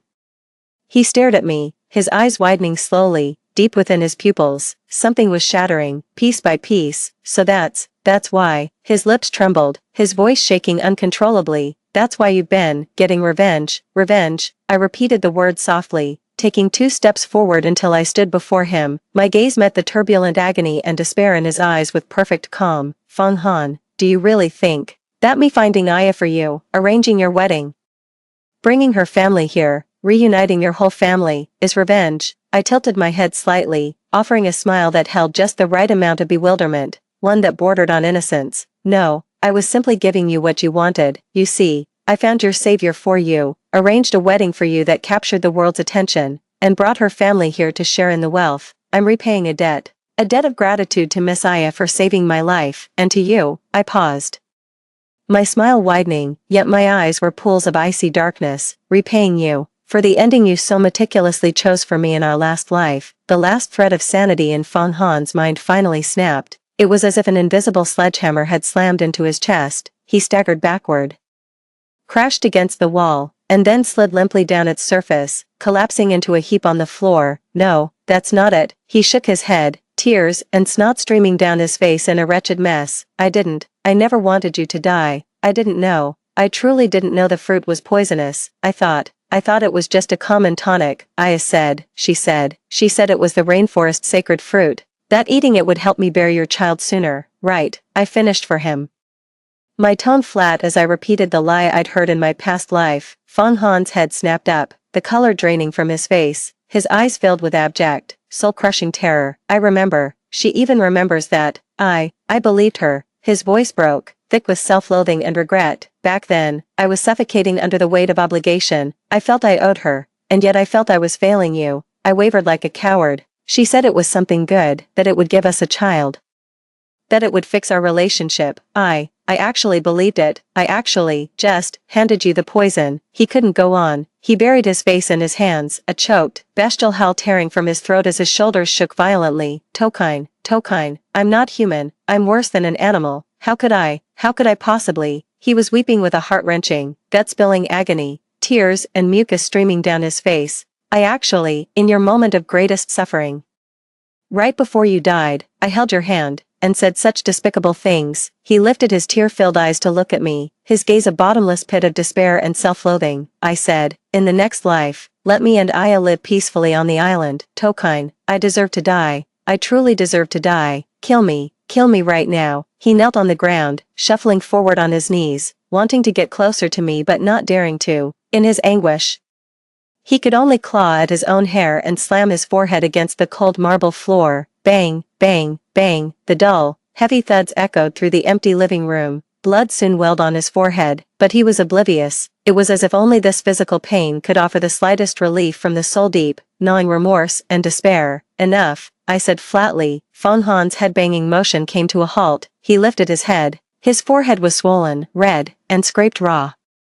Blood mingled with tears streaked down his face. His eyes, hollow and vacant, stared at me like a condemned prisoner awaiting final judgment. Feng Han. I crouched down to meet his gaze. My voice was soft, yet each word was enunciated with a clarity that struck against the shattered pieces of his heart. You don't have to punish yourself like this. What happened in your past life? It's over. Is it over? Feng Han murmured, his eyes vacant and lost. Yes, it's over. I nodded, my tone flat and devoid of emotion. I died, just as you all wished. In this lifetime, I only lived to repay the debt of gratitude I owed you. Repay. Feng Han let out a sound that was more like a choked sob than a laugh, as if he'd heard the most absurd joke. Shireen, this is clearly revenge. You used the cruelest method to make me see what kind of person Aya truly is, to see how foolish, how selfish, how pathetic I am. You trapped us in this mansion, using gratitude as chains, making us torture each other. This is no repayment of a debt. This is a slow, agonizing execution. He finally roared it out, his voice hoarse and shattered, yet carrying a desperate, all-or-nothing finality. Yes, you're right. I didn't deny it, even giving a slight nod. I'm simply repaying you in your own coin. Aya used her life-saving debt to hold you hostage, forcing you to choose guilt, to choose her, over me, every single time. Now, I'm using the same repayment to lock you two together. In this cage of obligation, you can finally see each other's greed, ugliness, and wretchedness for what it is. Feng Han, how does that taste? I watched as the color drained from his face in an instant, watched as the last flicker of light in his eyes was snuffed out completely, leaving behind nothing but a boundless, icy darkness. Haven't you always felt that what you owe Aya is a duty, a debt of guilt, a burden you must spend your entire life repaying? Well now, I'm helping you repay it. I've brought your creditor here. I've placed your obligation right in front of you, a constant reminder, day and night, that you owe her a life. You must repay it with your marriage, your family, everything you have. I've even, thoughtfully, brought her family along as well, so you can express your gratitude all the more, thoroughly. So tell me, haven't I done a more thorough, more conscientious job than you did in your past life? Feng Han slumped on the ground, looking up at me with hollow, lifeless eyes, like an empty shell, a body from which the soul had been ripped. Toki, his lips parted, his voice as faint as a wisp of smoke. as if it would vanish the next second. You hate me, don't you? Hate. I stood up, looking down at him from my height, and lightly brushed off non-existent dust from my skirt. Feng Han. Love and hate are both intense emotions. They demand a great deal of emotional energy. I looked at him, my gaze as calm as if I were looking at a stranger. For you, I no longer have any of those surplus feelings to spare. In my past life, loving you exhausted all my passion and my very life. Now, reborn in this one, I just want to live well and watch you all finish performing the play you owe me. As for you and Aya, I turned and walked toward the stairs, my voice carrying from behind, calm, gentle, yet with an air of finality that brooked no argument. Your debt of gratitude, your love, please keep it locked tight between the two of you, treasure it well, don't come near me again, you disgust me. With that, I lifted my foot and stepped onto the stairs. The sharp, rhythmic click of high heels on the marble steps echoed, each beat striking against the utter silence of Feng Han's heart. Shireen. A faint, almost inaudible call came from behind. I did not turn around, I did not linger. Step by step, I walked upstairs, returning to my world, my life. I left him behind, his sins, his despair, his so-called kindness, utterly in the ruins of that place called the past. In the living room, a deathly silence reigned, only the poisonous fruit under its crystal dome glowed with a cold, ominous purple light filtering through the window. Feng Han slumped on the icy floor, his back against the wall, head tilted up, staring at the ornate chandelier on the ceiling. His eyes were hollow and numb, the tears had long since run dry, only an endless, icy, inescapable despair remained, like the muck of a swamp, slowly swallowing him whole, suffocating him. He was wrong, terribly wrong, so wrong, there was no turning back. Tokine had cast him aside. It wasn't a fit of pique, nor a punishment, it was a complete, utter erasure of him from her world, like discarding something utterly insignificant, even repulsive trash, and he had lost even the right to beg for her forgiveness, the very debt of gratitude he had relied on for survival, for escape, and for hurting Shireen had now become the noose tightening around his own neck. Aya, the life-saving benefactor he had believed to be simple, grateful, and in need of his responsibility. In her hand was the poisonous fruit capable of killing Shireen. What filled his heart was a madness that wished for Tokine to vanish, a desire to have him all to himself, even if it meant mutual destruction. Just what kind of monster had he brought back for himself, for Tokine, for this family? No, the monster isn't Aya, it was him, Feng Han. It was his foolish kindness, his selfish indecision, his cowardly evasion, and that self-righteous, obligation-wrapped, utterly repulsive greed. He ruined Shiryin's past life. In this life, I've dragged myself and everyone around me back into this inescapable hell, a place built on a foundation of obligation. Ha, ha ha ha. Feng Han let out a low, hollow laugh. The laughter was brittle and broken, dripping with self-mockery and utter despair. Her laughter dissolved into tears, which streamed down her face, mingling with the blood from her forehead into a sticky, crimson mask. End. Chapter 12.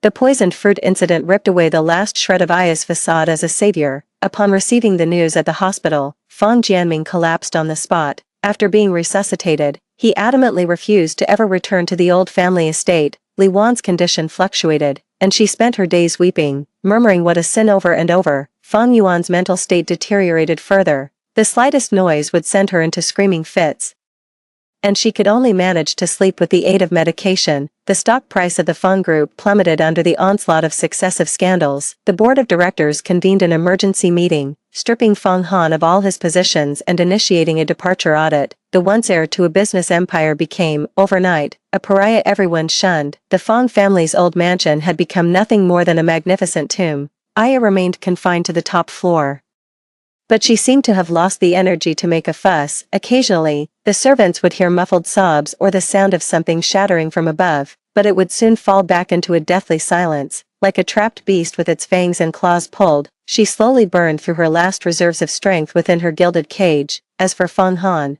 after that utterly devastating confrontation, he had instead grown calm. He no longer drifted around like a ghost, nor did he try to approach me or Aya. He ate his meals on time, took his medicine, and then shut himself in his study. There, he would sit for hours on end, staring blankly at his computer screen or gazing out at the gloomy, gray sky. The light had completely vanished from his eyes. They were like two dried-up wells, fathomless and filled with nothing but a desolate silence. I knew he was waiting for a release, or for a final judgment. I didn't keep him waiting long. A week later, I had Lin Jean contact several of the most authoritative domestic media outlets to convene a press conference. That day, I wore a sharply tailored pearl-white suit, with impeccable makeup and my hair neatly swept up. I wore no superfluous jewelry, save for a pair of small pearls adorning my earlobes. The look was simple, polished, and carried just the right touch of the pallor and fragility befitting a victim. As I walked into the banquet hall, teeming with reporters and their cameras,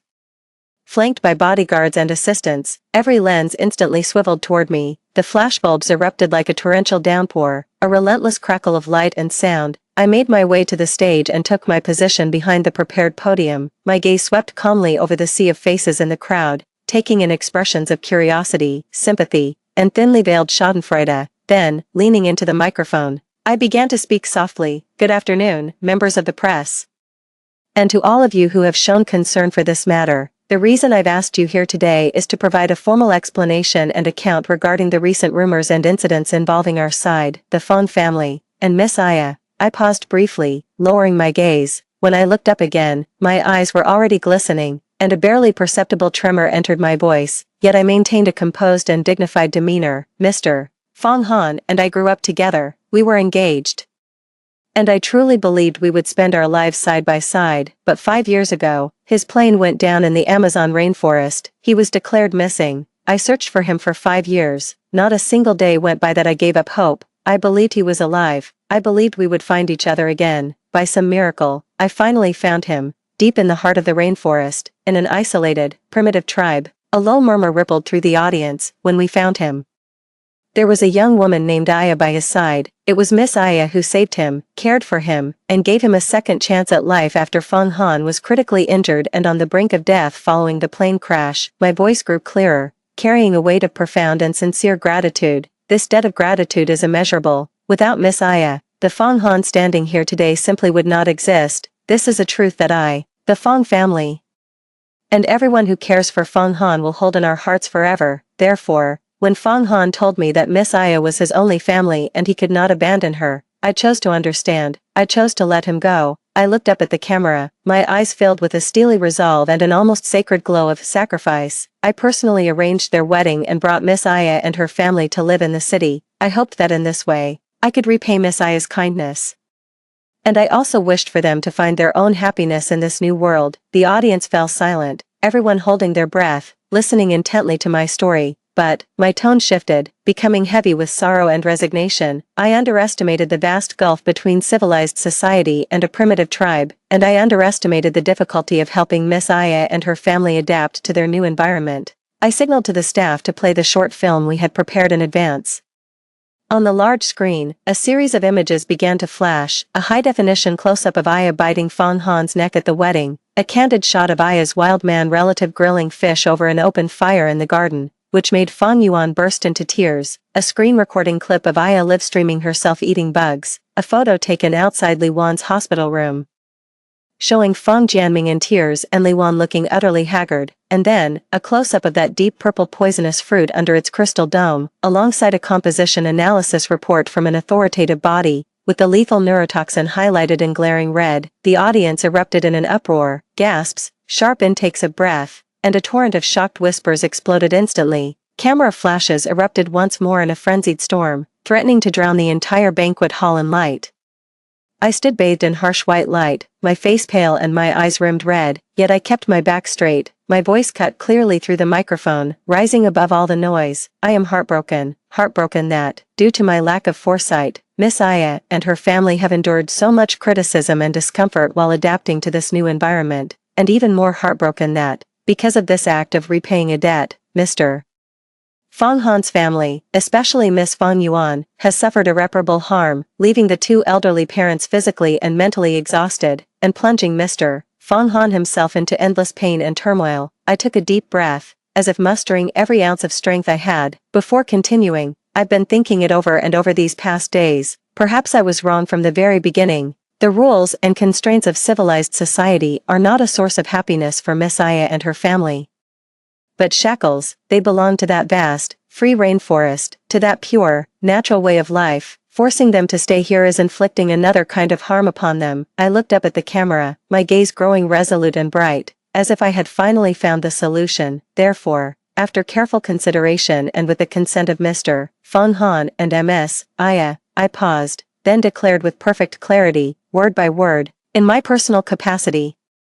I will purchase a private island in the South Pacific, one of scenic beauty and pristine ecology, and gift it, without any obligation, to Mr. Feng Han, Ms. Aya, and Ms. Aya's family. That island has dense rainforests, crystal clear waters, and abundant natural resources, free from the constraints of civilized society and the interference of the outside world. There, they could return to the most authentic way of life, preserving their pure love and family bonds. This is the last and the best thing I can do for them, my final act of gratitude. The words hung in the air, a dead silence fell over the room, everyone was stunned by this sudden and utterly bewildering form of repayment. A few seconds later, an even more tumultuous uproar erupted like a tidal wave. Reporters scrambled to raise their hands, eager to ask questions. I didn't give them the chance. I turned to the camera, offering a smile that was one of relief, tinged with a quiet sorrow, yet utterly resolute. My debt of gratitude is now repaid. May Mr. Feng Han and Miss Aya find peace, joy, and tranquil years on the island that is theirs. With that, I gave a slight bow. Without another glance at the reactions from the audience, I turned and, escorted by my security, left the podium with calm composure. Behind me, a roar of sound nearly lifted the roof, and countless reporters, blocked from pursuit, tried to follow. I did not look back. I walked out of the banquet hall and into the private elevator. Leaving all the clamor behind, in the elevator's mirrored surface, my own face stared back, perfectly calm and unreadable. The perfect, sorrowful smile at the corner of the mouth slowly faded away. In the depths of the eyes, only a bottomless chill and indifference remained. Feng Han and Aya watched the entire press conference via live television broadcast in the living room of the old house. I deliberately had someone turn the TV volume up very loud. At first, Aya didn't understand what was happening. But when she heard the words, private island, gifted for free, and return to life in the rainforest, her eyes lit up instantly. An island, our island. She sprang up from the sofa, grabbing the arm of a tribesman relative beside her and shaking it excitedly. There's a rainforest, there's the sea, it's ours, we don't have to live here anymore. This is amazing. Her tribesman relatives also grasped the gist of it. They immediately burst into cheers, chattering away in their tribal language, their faces filled with a mix of longing and greed for this new homeland. Only Feng Han remained. He sat in the farthest corner of the sofa, motionless, like a wax figure drained of all its blood. His eyes were locked on the TV screen, fixed on my calm face as I uttered the words, "The debt is repaid." He watched as I announced my decision to exile him and Aya to a desolate, isolated island. He watched as I, in the gentlest tone and most dignified manner, drove the final nail into the coffin of his and Aya's so-called love. No. His lips moved, forming a syllable barely audible. Then, he jolted up from the sofa like a dying fish's final thrash. Staggering toward the TV, he reached out a trembling hand, trying in vain to grasp the figure fading from the screen. "Toki, no, don't, you can't." His voice was hoarse and broken, tears welling up without warning, mingled with desperate, mournful cries.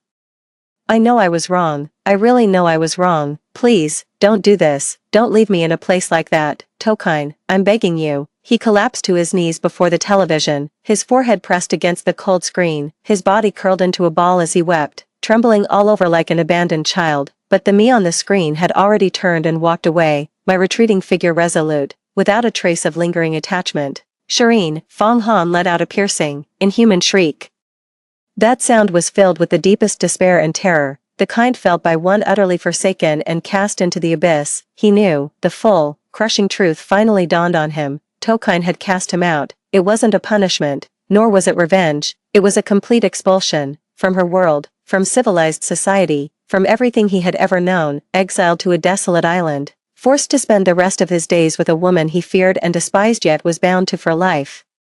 Alongside a tribe of ignorant, greedy savages, this was more devastating to him than death itself. Aya, however, was utterly incapable of comprehending Feng Han's despair. She ran over, trying to pull him up, her face flushed with excitement. "Feng Han, an island, a big island, it's ours, it's better than here, no more having to watch what we say, come on, let's go." Feng Han violently wrenched his hand away from hers. His bloodshot eyes were fixed on her with a gaze full of profound hatred and disgust. "Get away from me," he hissed through clenched teeth. Aya was frightened by his look and took a step back, but then, emboldened by the lure of the island, she found her courage. "What's wrong with you? We have an island, we're free, What are you crying for, pathetic? Fong Han stopped looking at her and fell silent. He just slumped in front of the TV, staring with vacant, lifeless eyes at the screen, which had long since switched to commercials. Like a soulless husk, a walking corpse. 3 days later, all the paperwork was finalized, the deed to the private island, tax exemption agreements, supply manifests for provisions, and even the employment contracts for a few essential staff and a small yacht were all in order. I had thoughtfully prepared all the essentials for survival for them, ensuring they could live on the island in a state of self-sufficiency and carefree bliss. The day of departure, the weather was perfect, the sky was a clear, cloudless expanse. I came to the pier myself to see them off. Aya and her wild relatives arrived bright and early, buzzing with the excitement of a school field trip. They were decked out in the gaudy vacation outfits I had sponsored, lugging bags full of all sorts of treasures they'd scavenged from the city, cheap jewelry, snacks on the verge of expiry, and even a few half-dead potted plants they'd dug up from someone's garden. When Aya spotted the white yacht docked at the pier, her eyes went wide. She let out a whoop and made a beeline for it. Fong Han was practically carried in by 2 bodyguards. He was gaunt, a shadow of his former self. His eyes were sunken, his cheeks hollow. He needed support just to walk. He still wore the same rumpled suit, his hair was a mess, and he had a scruffy beard. His empty gaze was fixed on the ground, utterly indifferent to everything around him, until he saw me. I stood on the dock, wearing a simple white dress. The sea breeze played with my long hair and the hem of my skirt. The sunlight was gentle, casting a soft glow around me. A final spark of light suddenly ignited in Fong Han's hollow eyes. It was the desperate gleam of a drowning man who has glimpsed his last straw, summoning the last of his strength. He wrenched himself free from the bodyguard's grip and stumbled forward to collapse before me. Shireen, he seized my wrist, his fingers icy and trembling violently, his voice a hoarse, barely audible rasp. Don't send me there. I know I was wrong. I truly know it. I'll do anything you ask. Just don't throw me into that place. I'm begging you, for the sake of what we once had. For the bond we shared across 2 lifetimes. He babbled incoherently, tears and snot streaming down his face. Reduced to utter abjection, I watched him in silence, watching this man I had once loved to the marrow of my bones, and hated with that same fierce intensity, looking at the profound remorse on his face, the overwhelming despair in his eyes. Inside, a deep calm, no hatred, no love, no sorrow, no joy. As if looking at a complete stranger, I gently withdrew my hand, took out a silk handkerchief, and wiped the wrist he had touched. The movement was graceful, unhurried, and utterly devoid of any agitation. Fong Han, I began, my voice calm and even, the island has everything you need. You and Miss Aya can live there, peacefully, the life you've always wanted. Wasn't that your dream in your past life? No, I don't want to. Fong Han shook his head desperately, still trying to reach out and grab me. The bodyguard stepped forward promptly, separating him from the others. Shireen, listen to me. I don't love her. I never loved her. It's you I love. It's always been you, and only you, in my past life, and in this one too. I was blinded by a sense of obligation. I was a fool. I was a bastard. Punish me. Hit me. Even kill me if you want. Just don't throw me in there. Don't lock me up with that venomous woman. Shireen, he broke down into loud, wrenching sobs. I turned my back and refused to look at him anymore. He gave a nod to Aya and her relatives, who had grown impatient and were urging him repeatedly, board the boat. I wish you a safe journey. With a cheer, Aya grabbed her relative's hand and eagerly rushed onto the yacht. Fong Han was half dragged, half carried by the bodyguards and hauled aboard. He clung desperately to the gunwale, his nails nearly digging into the wood, his bloodshot eyes fixed on me on the shore with a despair that seemed to overflow. The yacht slowly pulled away from the dock. The sea breeze lifted the hem of my dress and my long hair. I raised my hand and waved with a smile at the receding yacht. Silently, I mouthed the words, in the next life, live well on the island, on the yacht. Fong Han's figure, clinging to the gunwale, suddenly went rigid. Then, as if the last ounce of strength had been drained from him, he slumped limply onto the deck, out of sight. Only Aya and her relatives remained at the stern, pointing and gesticulating excitedly at the receding silhouette of the city. I lowered my hand, the smile fading from my face. I turned to face the next group of media cameras, which had been waiting for a long time. My debt of gratitude is repaid. This ends here. 1 year later, paparazzi from a gossip magazine, using high-powered telescopes and drones, captured some slices of life on that private island and sold the footage to the media for a hefty sum. The photos and videos quickly spread across the internet. In the footage, the once handsome and upright Fong Han now appeared gaunt and emaciated, his skin was sun-darkened and cracked, his hair and beard had grown so long they nearly obscured his face. Dressed in tattered clothes, he sat on the beach with a vacant stare, gazing blankly out at the sea. Meanwhile, Aya and her feral relatives were seen brawling savagely on the sand, biting and clawing at each other like mad creatures. All over a single charred fish, the once beautiful beach was littered with trash and excrement, reeking of a foul stench. The once luxurious and elegant yacht had been torn apart by them, with parts scattered everywhere and the hull covered in rust. The so-called houses on the island were nothing more than a few haphazardly built shacks, utterly filthy. The accompanying image's headline was sensational. Former tycoon's son stranded on desert island, savage wife's true nature revealed.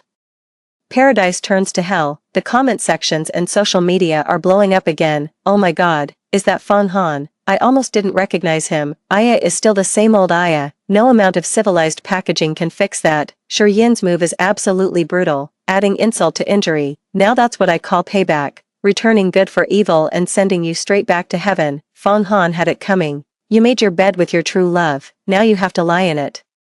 Am I the only one who thinks Goddess Shireen absolutely nailed it? What a satisfying ending. Every villain meets their match. They're perfect for each other. May they be stuck together forever. End of main story. Fan Han. Side story. The third year on the island. Spring. If you could even call it spring. The damp sea breeze carried no scent of flowers, only the nauseating stench of rotting fish mingled with waste.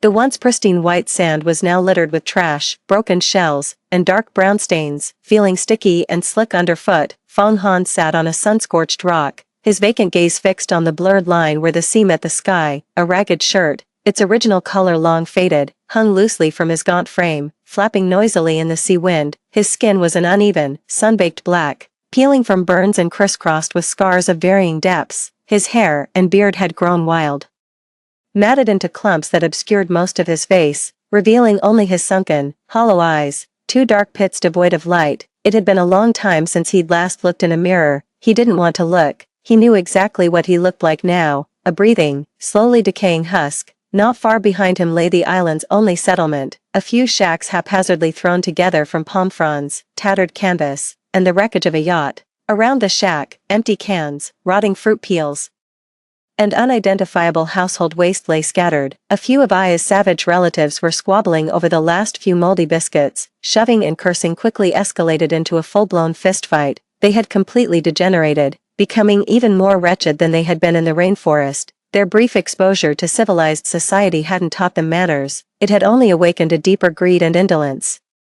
The so-called wealth and knowledge that Fan Han brought were utterly useless on this isolated island, serving instead as a pretext for them to turn on each other. Aya sat at the entrance of one of the slightly larger shacks, scraping the scales off a half-rotten fish with a piece of rusty sheet metal. She was darker and thinner than she had been 3 years ago, her face etched with the wrinkles left by a life of bitterness and resentment. The leopard print dress she had worn from the city was now little more than tattered rags, barely covering her. She muttered under her breath, cursing the weather, the food, her useless relatives in her tribal tongue, and most of all, she cursed Fan Han. Useless, can't do a damn thing, just eats for free. Had I known it would be like this, I should have just stayed in the rainforest. Liar, all city folk are liars. That venomous woman. Shireen, I hope she dies a wretched death.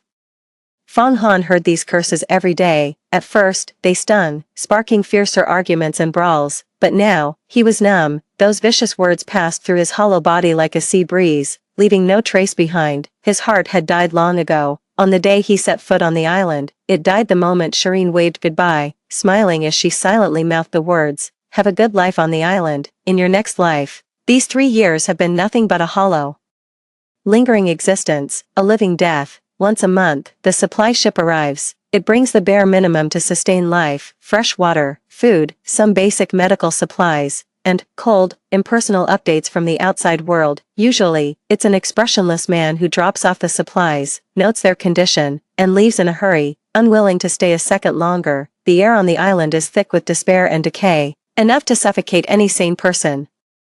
The day of the supply ship's arrival had come again. Fan Han heard the engine's sound, but he didn't move. He continued to stare out at the sea, his eyes empty. Aya and her relatives, however, were instantly electrified. They dropped everything in their hands and scrambled toward the beach. For them, the supply ship meant fresh food and clean water, the sole glimmer of hope in their bleak, sunless existence. The ship made landfall. It wasn't the usual stern-faced man who disembarked, but a slightly younger sailor who seemed more talkative. Frowning, he dodged the foul-smelling savages rushing toward him with disgust and quickly began unloading the supplies. Aya eagerly rummaged for food, while her relatives crowded around the sailor. In broken English peppered with tribal words, they clamored for the good stuff, cigarettes or liquor. The sailor waved them away impatiently.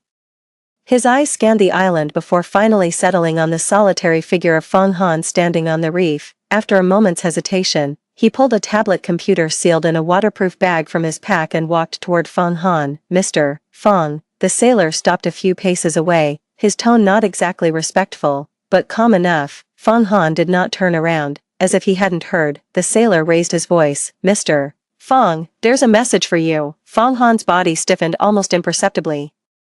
A message? Who would send him a message? The Fong family? Impossible. His parents probably consider this son dead and gone by now. Fong Yuan, thinking of his sister, a faint, belated pang of pain echoed through the hollow cavity of Fong Han's heart. Tokine, even less likely, she had already cast him out completely. Seeing no reaction from him, the sailor simply walked over and held the tablet out in front of him. A video was already queued up on the screen. Mr. Gu asked me to bring this to you.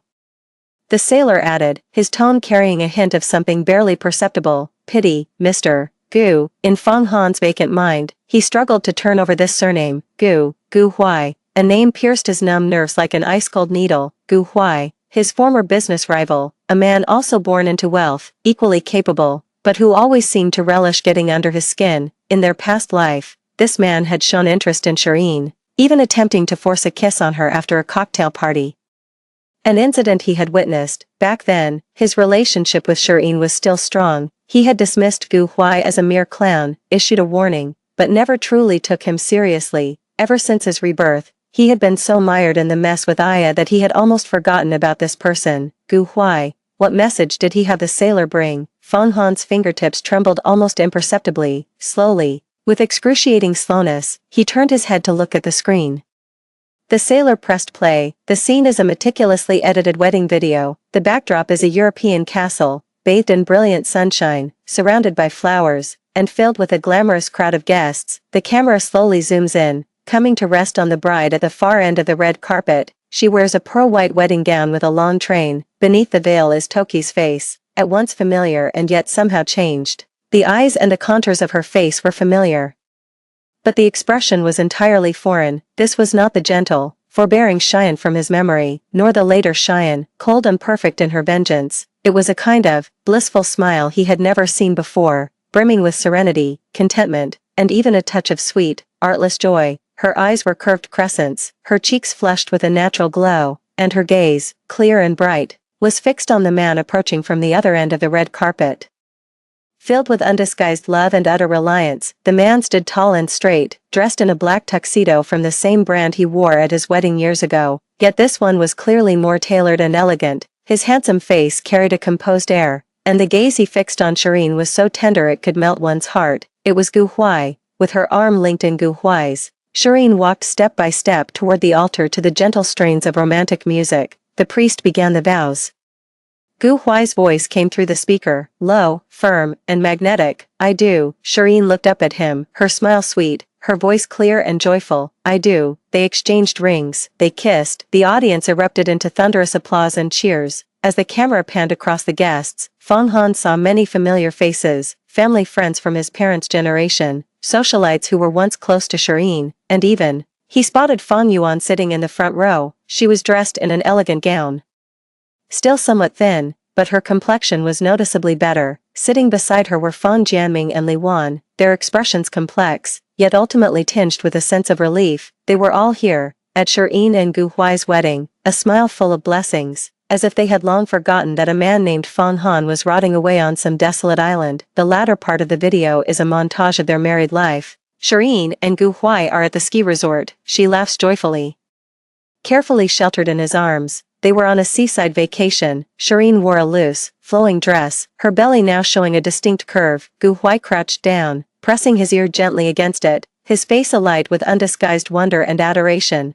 The final few scenes took place in the hospital delivery room. Shireen lay on the hospital bed, her face pale, strands of sweat-dampened hair clinging to her temples. Yet her eyes shone with an extraordinary light. In her arms, she cradled a tiny, wrinkled, reddish newborn, lowering her head to plant a tender kiss on the baby's forehead. Gu Huai sat by the bedside, one arm wrapped around Shireen's shoulders, the other hand gently stroking the infant's cheek. His gaze moved between his wife and child, filled with a love and tenderness so profound it seemed ready to overflow. The scene freezes on a warm family portrait of the three of them. The soundtrack is filled with the baby's loud cries and Tokai's weak, yet happy, laughter. The video ends, the screen fades to black, a sea breeze blew past, carrying the briny scent of salt and fish. Feng Han sat motionless, his eyes still fixed on the now dark screen, as if the screen still held the ghost of Shi Yin's blissful smile, Gu Huai's tender gaze, the baby's robust cries, and that, blinding, soul-scorching radiance known as perfection. The sailor waited in silence for a moment, seeing Feng Han show no reaction. He put away the tablet. "Mr. Gu asked me to tell you." The sailor's voice, carried on the howling sea wind, seemed to waver, that he and Miss Shireen, now Mrs. Gu, are doing very well. "The child is healthy too, a boy," he said. "You needn't worry." For words, drifting lightly on the air, yet they were like the sharpest blade, utterly shattering and grinding into dust Feng Han's heart, which was already riddled with holes and numb beyond feeling. Don't give it another thought. What right does he have to be concerned? He had long been banished, forgotten, and utterly erased from her life and happiness, and she, having left the nightmare and mire named Feng Han, now possessed a new, perfect love, a happy marriage, a healthy baby, and the blessings of everyone. And then there was Gu Huai, the man who had coveted her in a past life and finally got his wish in this one, the man who, at his lowest and most humiliated moment, had taken on the mantle of both victor and savior. Claiming everything he had once possessed and then destroyed, Shireen actually married him. She even bore him a child. They started a family. The warm, happy picture of a family of three was a painful sight for Feng Han's long blinded eyes. A faint, dry chuckle escaped from between Feng Han's lips, hidden behind a tangle of unkempt hair and beard. The sailor glanced at him, the pity in his eyes deepening, but that was all. His task complete, he didn't linger. He turned and strode quickly toward the supply ship, as if staying a second longer would taint him with the island's despair. The engine roared to life again, the supply ship turned about and sped away, vanishing into the vast expanse of the sea. It carried away the fresh food and water, the tablet that had shattered Feng Han's last shred of self-deception, and that grand, perfect happiness which had nothing to do with him. Aya and her relatives were still bickering and fighting over supplies.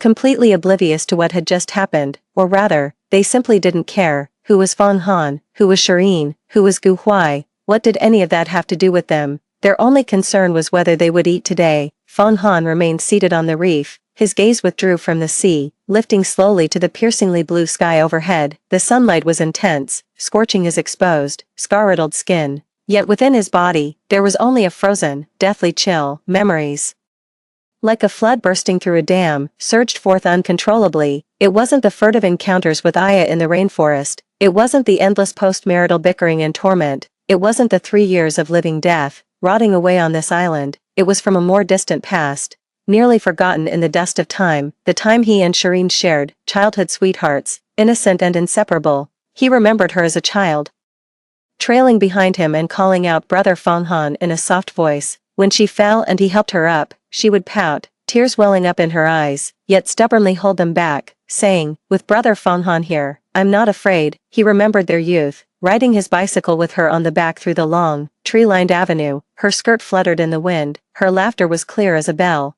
and her arms were wrapped gently around his waist. The summer breeze was sweet with the scent of gardenias. He remembered his first clumsy kiss with her, under the wisteria trellis in his family's backyard. Her cheeks flushed like the evening sky, her eyes shone like stars, and she shyly kissed him back, awkward, yet so sweet. He remembered their engagement day. She wore the dress he had chosen for her, breathtakingly beautiful. Her gaze held nothing but pure, unreserved trust and love for him amidst everyone's blessings. He slipped the ring onto her finger, pledging a lifetime together, his heart swelling with a happiness so full it threatened to overflow. He remembered believing they would always be like this, getting married, having children, growing old together. He would always be her Feng Han, and she would always be his Emin. If not for that plane crash, if not for the crash landing in the rainforest, if not for meeting Aya, if only, but alas, there are no if-onlys. He was the one who drove her away with his own hands. No, it wasn't just driving her away, It was by his own hand that he pushed her away, hurt her, betrayed her, and ultimately, pushed her towards her death. In their past life, he was the cause of her death. In this life, he continues to wound her, with his indecision, his selfishness, and his so-called favors. He drags her into the mire, forcing her to don her armor, take up her sword, and fight back in the most resolute way to protect herself, and in doing so, to utterly cast him aside. If only that plane crash had never happened, the thought, like a poisonous vine, instantly coiled around his already suffocating heart. If not for the crash, he wouldn't have fallen into the rainforest, wouldn't have met Aya, and wouldn't owe that damned life-ruining debt of a life saved. He would have returned home on time and married Shireen. They would have been like countless ordinary yet happy couples in the world. They would have had their arguments, but far more sweetness. They would have run the company together, visited their parents on weekends, and traveled during the holidays. Would Shireen, like in her past life, spend her entire fortune searching for him? No, she wouldn't, because he would never go missing. She would forever remain his gentle and beautiful wife, the beloved young lady of the Fong family. They would have children of their own. Perhaps the children would be as beautiful as her, or perhaps take after him. No, it would be best if they were exactly like her, intelligent, kind-hearted, and resilient. They would hold their children's hands, going for spring outings, stargazing on summer nights, admiring the autumn maple leaves, and gathering around the hearth on winter evenings. They would grow old together. He would still call her Eneen, and she would still chide him for being an incorrigible old flirt. With children and grandchildren gathered around their knees, they would share the joys of family life. That should have been their life, a simple, warm, enduring happiness, filled with the humble comforts of home. Not like this. He rots on a desolate island, living among beasts, stripped of all dignity, in a fate worse than death. And there she was, on the other side of the world, in the arms of another man, radiant with a happiness that had never been his. She had built a new, perfect life for herself, and had a child with someone else. A colossal, crushing wave of regret, like an icy current from the deepest ocean trench, engulfed him in an instant, freezing every bone and every nerve. It was worse than when he learned the truth about the poisoned fruit, worse than when he was exiled to the desolate island, 1,000-fold. A million-fold more intense than any moment of pain or despair in the past 3 years. A hoarse, shattered, inhuman wail erupted violently from the depths of Fong Han's throat. It was not a sob, nor a shout, but the final lament of a soul being utterly torn apart and crushed. His hunched body trembled violently, his hands clawed desperately at the tattered cloth over his chest, nails digging into his own flesh, drawing bloody welts, yet he felt no pain at all.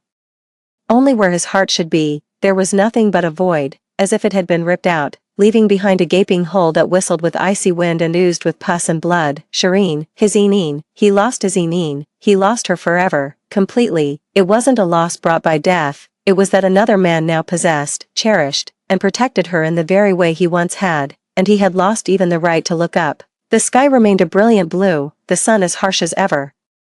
The sea wind still howled, carrying its briny tang. From the shanty town behind him came the muffled sounds of chewing and contented sighs, as if Aya and her relatives had finally finished dividing their spoils. Everything was just the same as any other day before, but Fong Han knew it was different now. The last shred of whatever had been propping up this walking corpse, this lingering breath of life, perhaps it was hatred, resentment, or a self-flagellating sense of atonement, utterly crumbled and vanished after that video finished playing. What was the point of him living on, witness Tokine's happiness with someone else? No, he wasn't even worthy of being a spectator. Continue torturing each other with Aya on this desolate island, rotting away silently like a stray dog one day. He'd had more than enough. Atonement. His sins were far beyond redemption.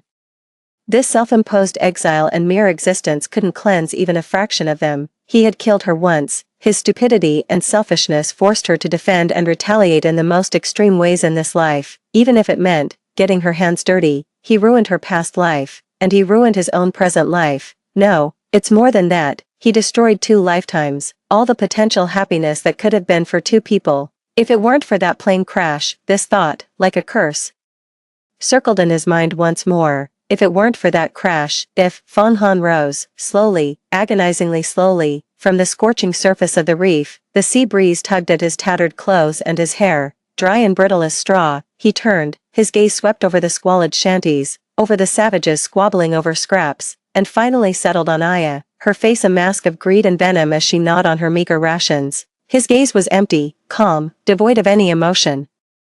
It was as if he were looking at a pile of long-rotted garbage. Then, he withdrew his gaze and looked ahead once more, toward that boundless, deep azure sea, shimmering with sparkling light under the sun. The seawater is a deep, clear blue. It looks just like the color of the seaside from Tokine's wedding video. He took a step forward, the rough gravel stung his bare feet, but he did not stop. Another step. The waves crashed against the rocks, sending up white spray that soaked his tattered trousers, cold.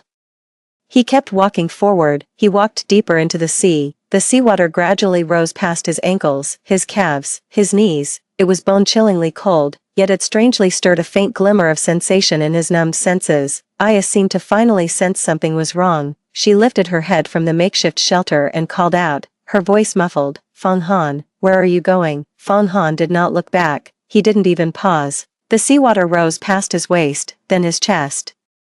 The briny seawater flooded his mouth and nose, bringing the agony of suffocation, yet he seemed not to feel it, his eyes wide open, fixed on the deep, dark blue drawing ever closer before him. Before his eyes, a hallucination seemed to bloom. It was the wisteria trellis of their youth. Shireen, in a white dress, turned back to smile at him, her eyes crinkling into crescents, at the engagement party. She wore the ring, her face flushed with shyness, yet she mustered the courage to look up and kiss him. It was a fantasy. If not for the air disaster, they would be walking hand in hand with their child, their silhouettes against the sunset warm, hazy, and so beautiful it broke his heart. Enin, a faint, watery gasp escaped his lips, swallowed by the sea, with endless longing, regret, and release. The seawater finally swallowed him whole. It consumed the long-decayed body and the heart that had died long ago, leaving behind only boundless desolation. The briny seawater flooded his lungs, bringing searing pain and darkness, but in the final instant before his consciousness sank into the boundless deep, the corner of Fang Han's mouth lifted, almost imperceptibly, a faint, nearly imperceptible curve. It seemed like relief, or perhaps, finally reaching a destination long overdue. If only that plane crash had never happened, but alas. There are no if-onlys. Maybe it's for the best. Yes, maybe it's for the best. The churning waves soon subsided, and the sea grew calm once more. Only a few seabirds on the distant rocks broke the silence with their monotonous cries. Having finished her ration, Aya licked her fingers and scanned the shoreline, but Fang Han was long gone. Useless, she spat, off shirking again, no doubt. She muttered something, then turned away and ducked into the shack to fight for the next scrap of food. The sun remained fierce, beating down on the azure sea. The water glittered, beautiful and cruel, as if nothing had ever happened, as if everything had been destined from the start. Extra story end.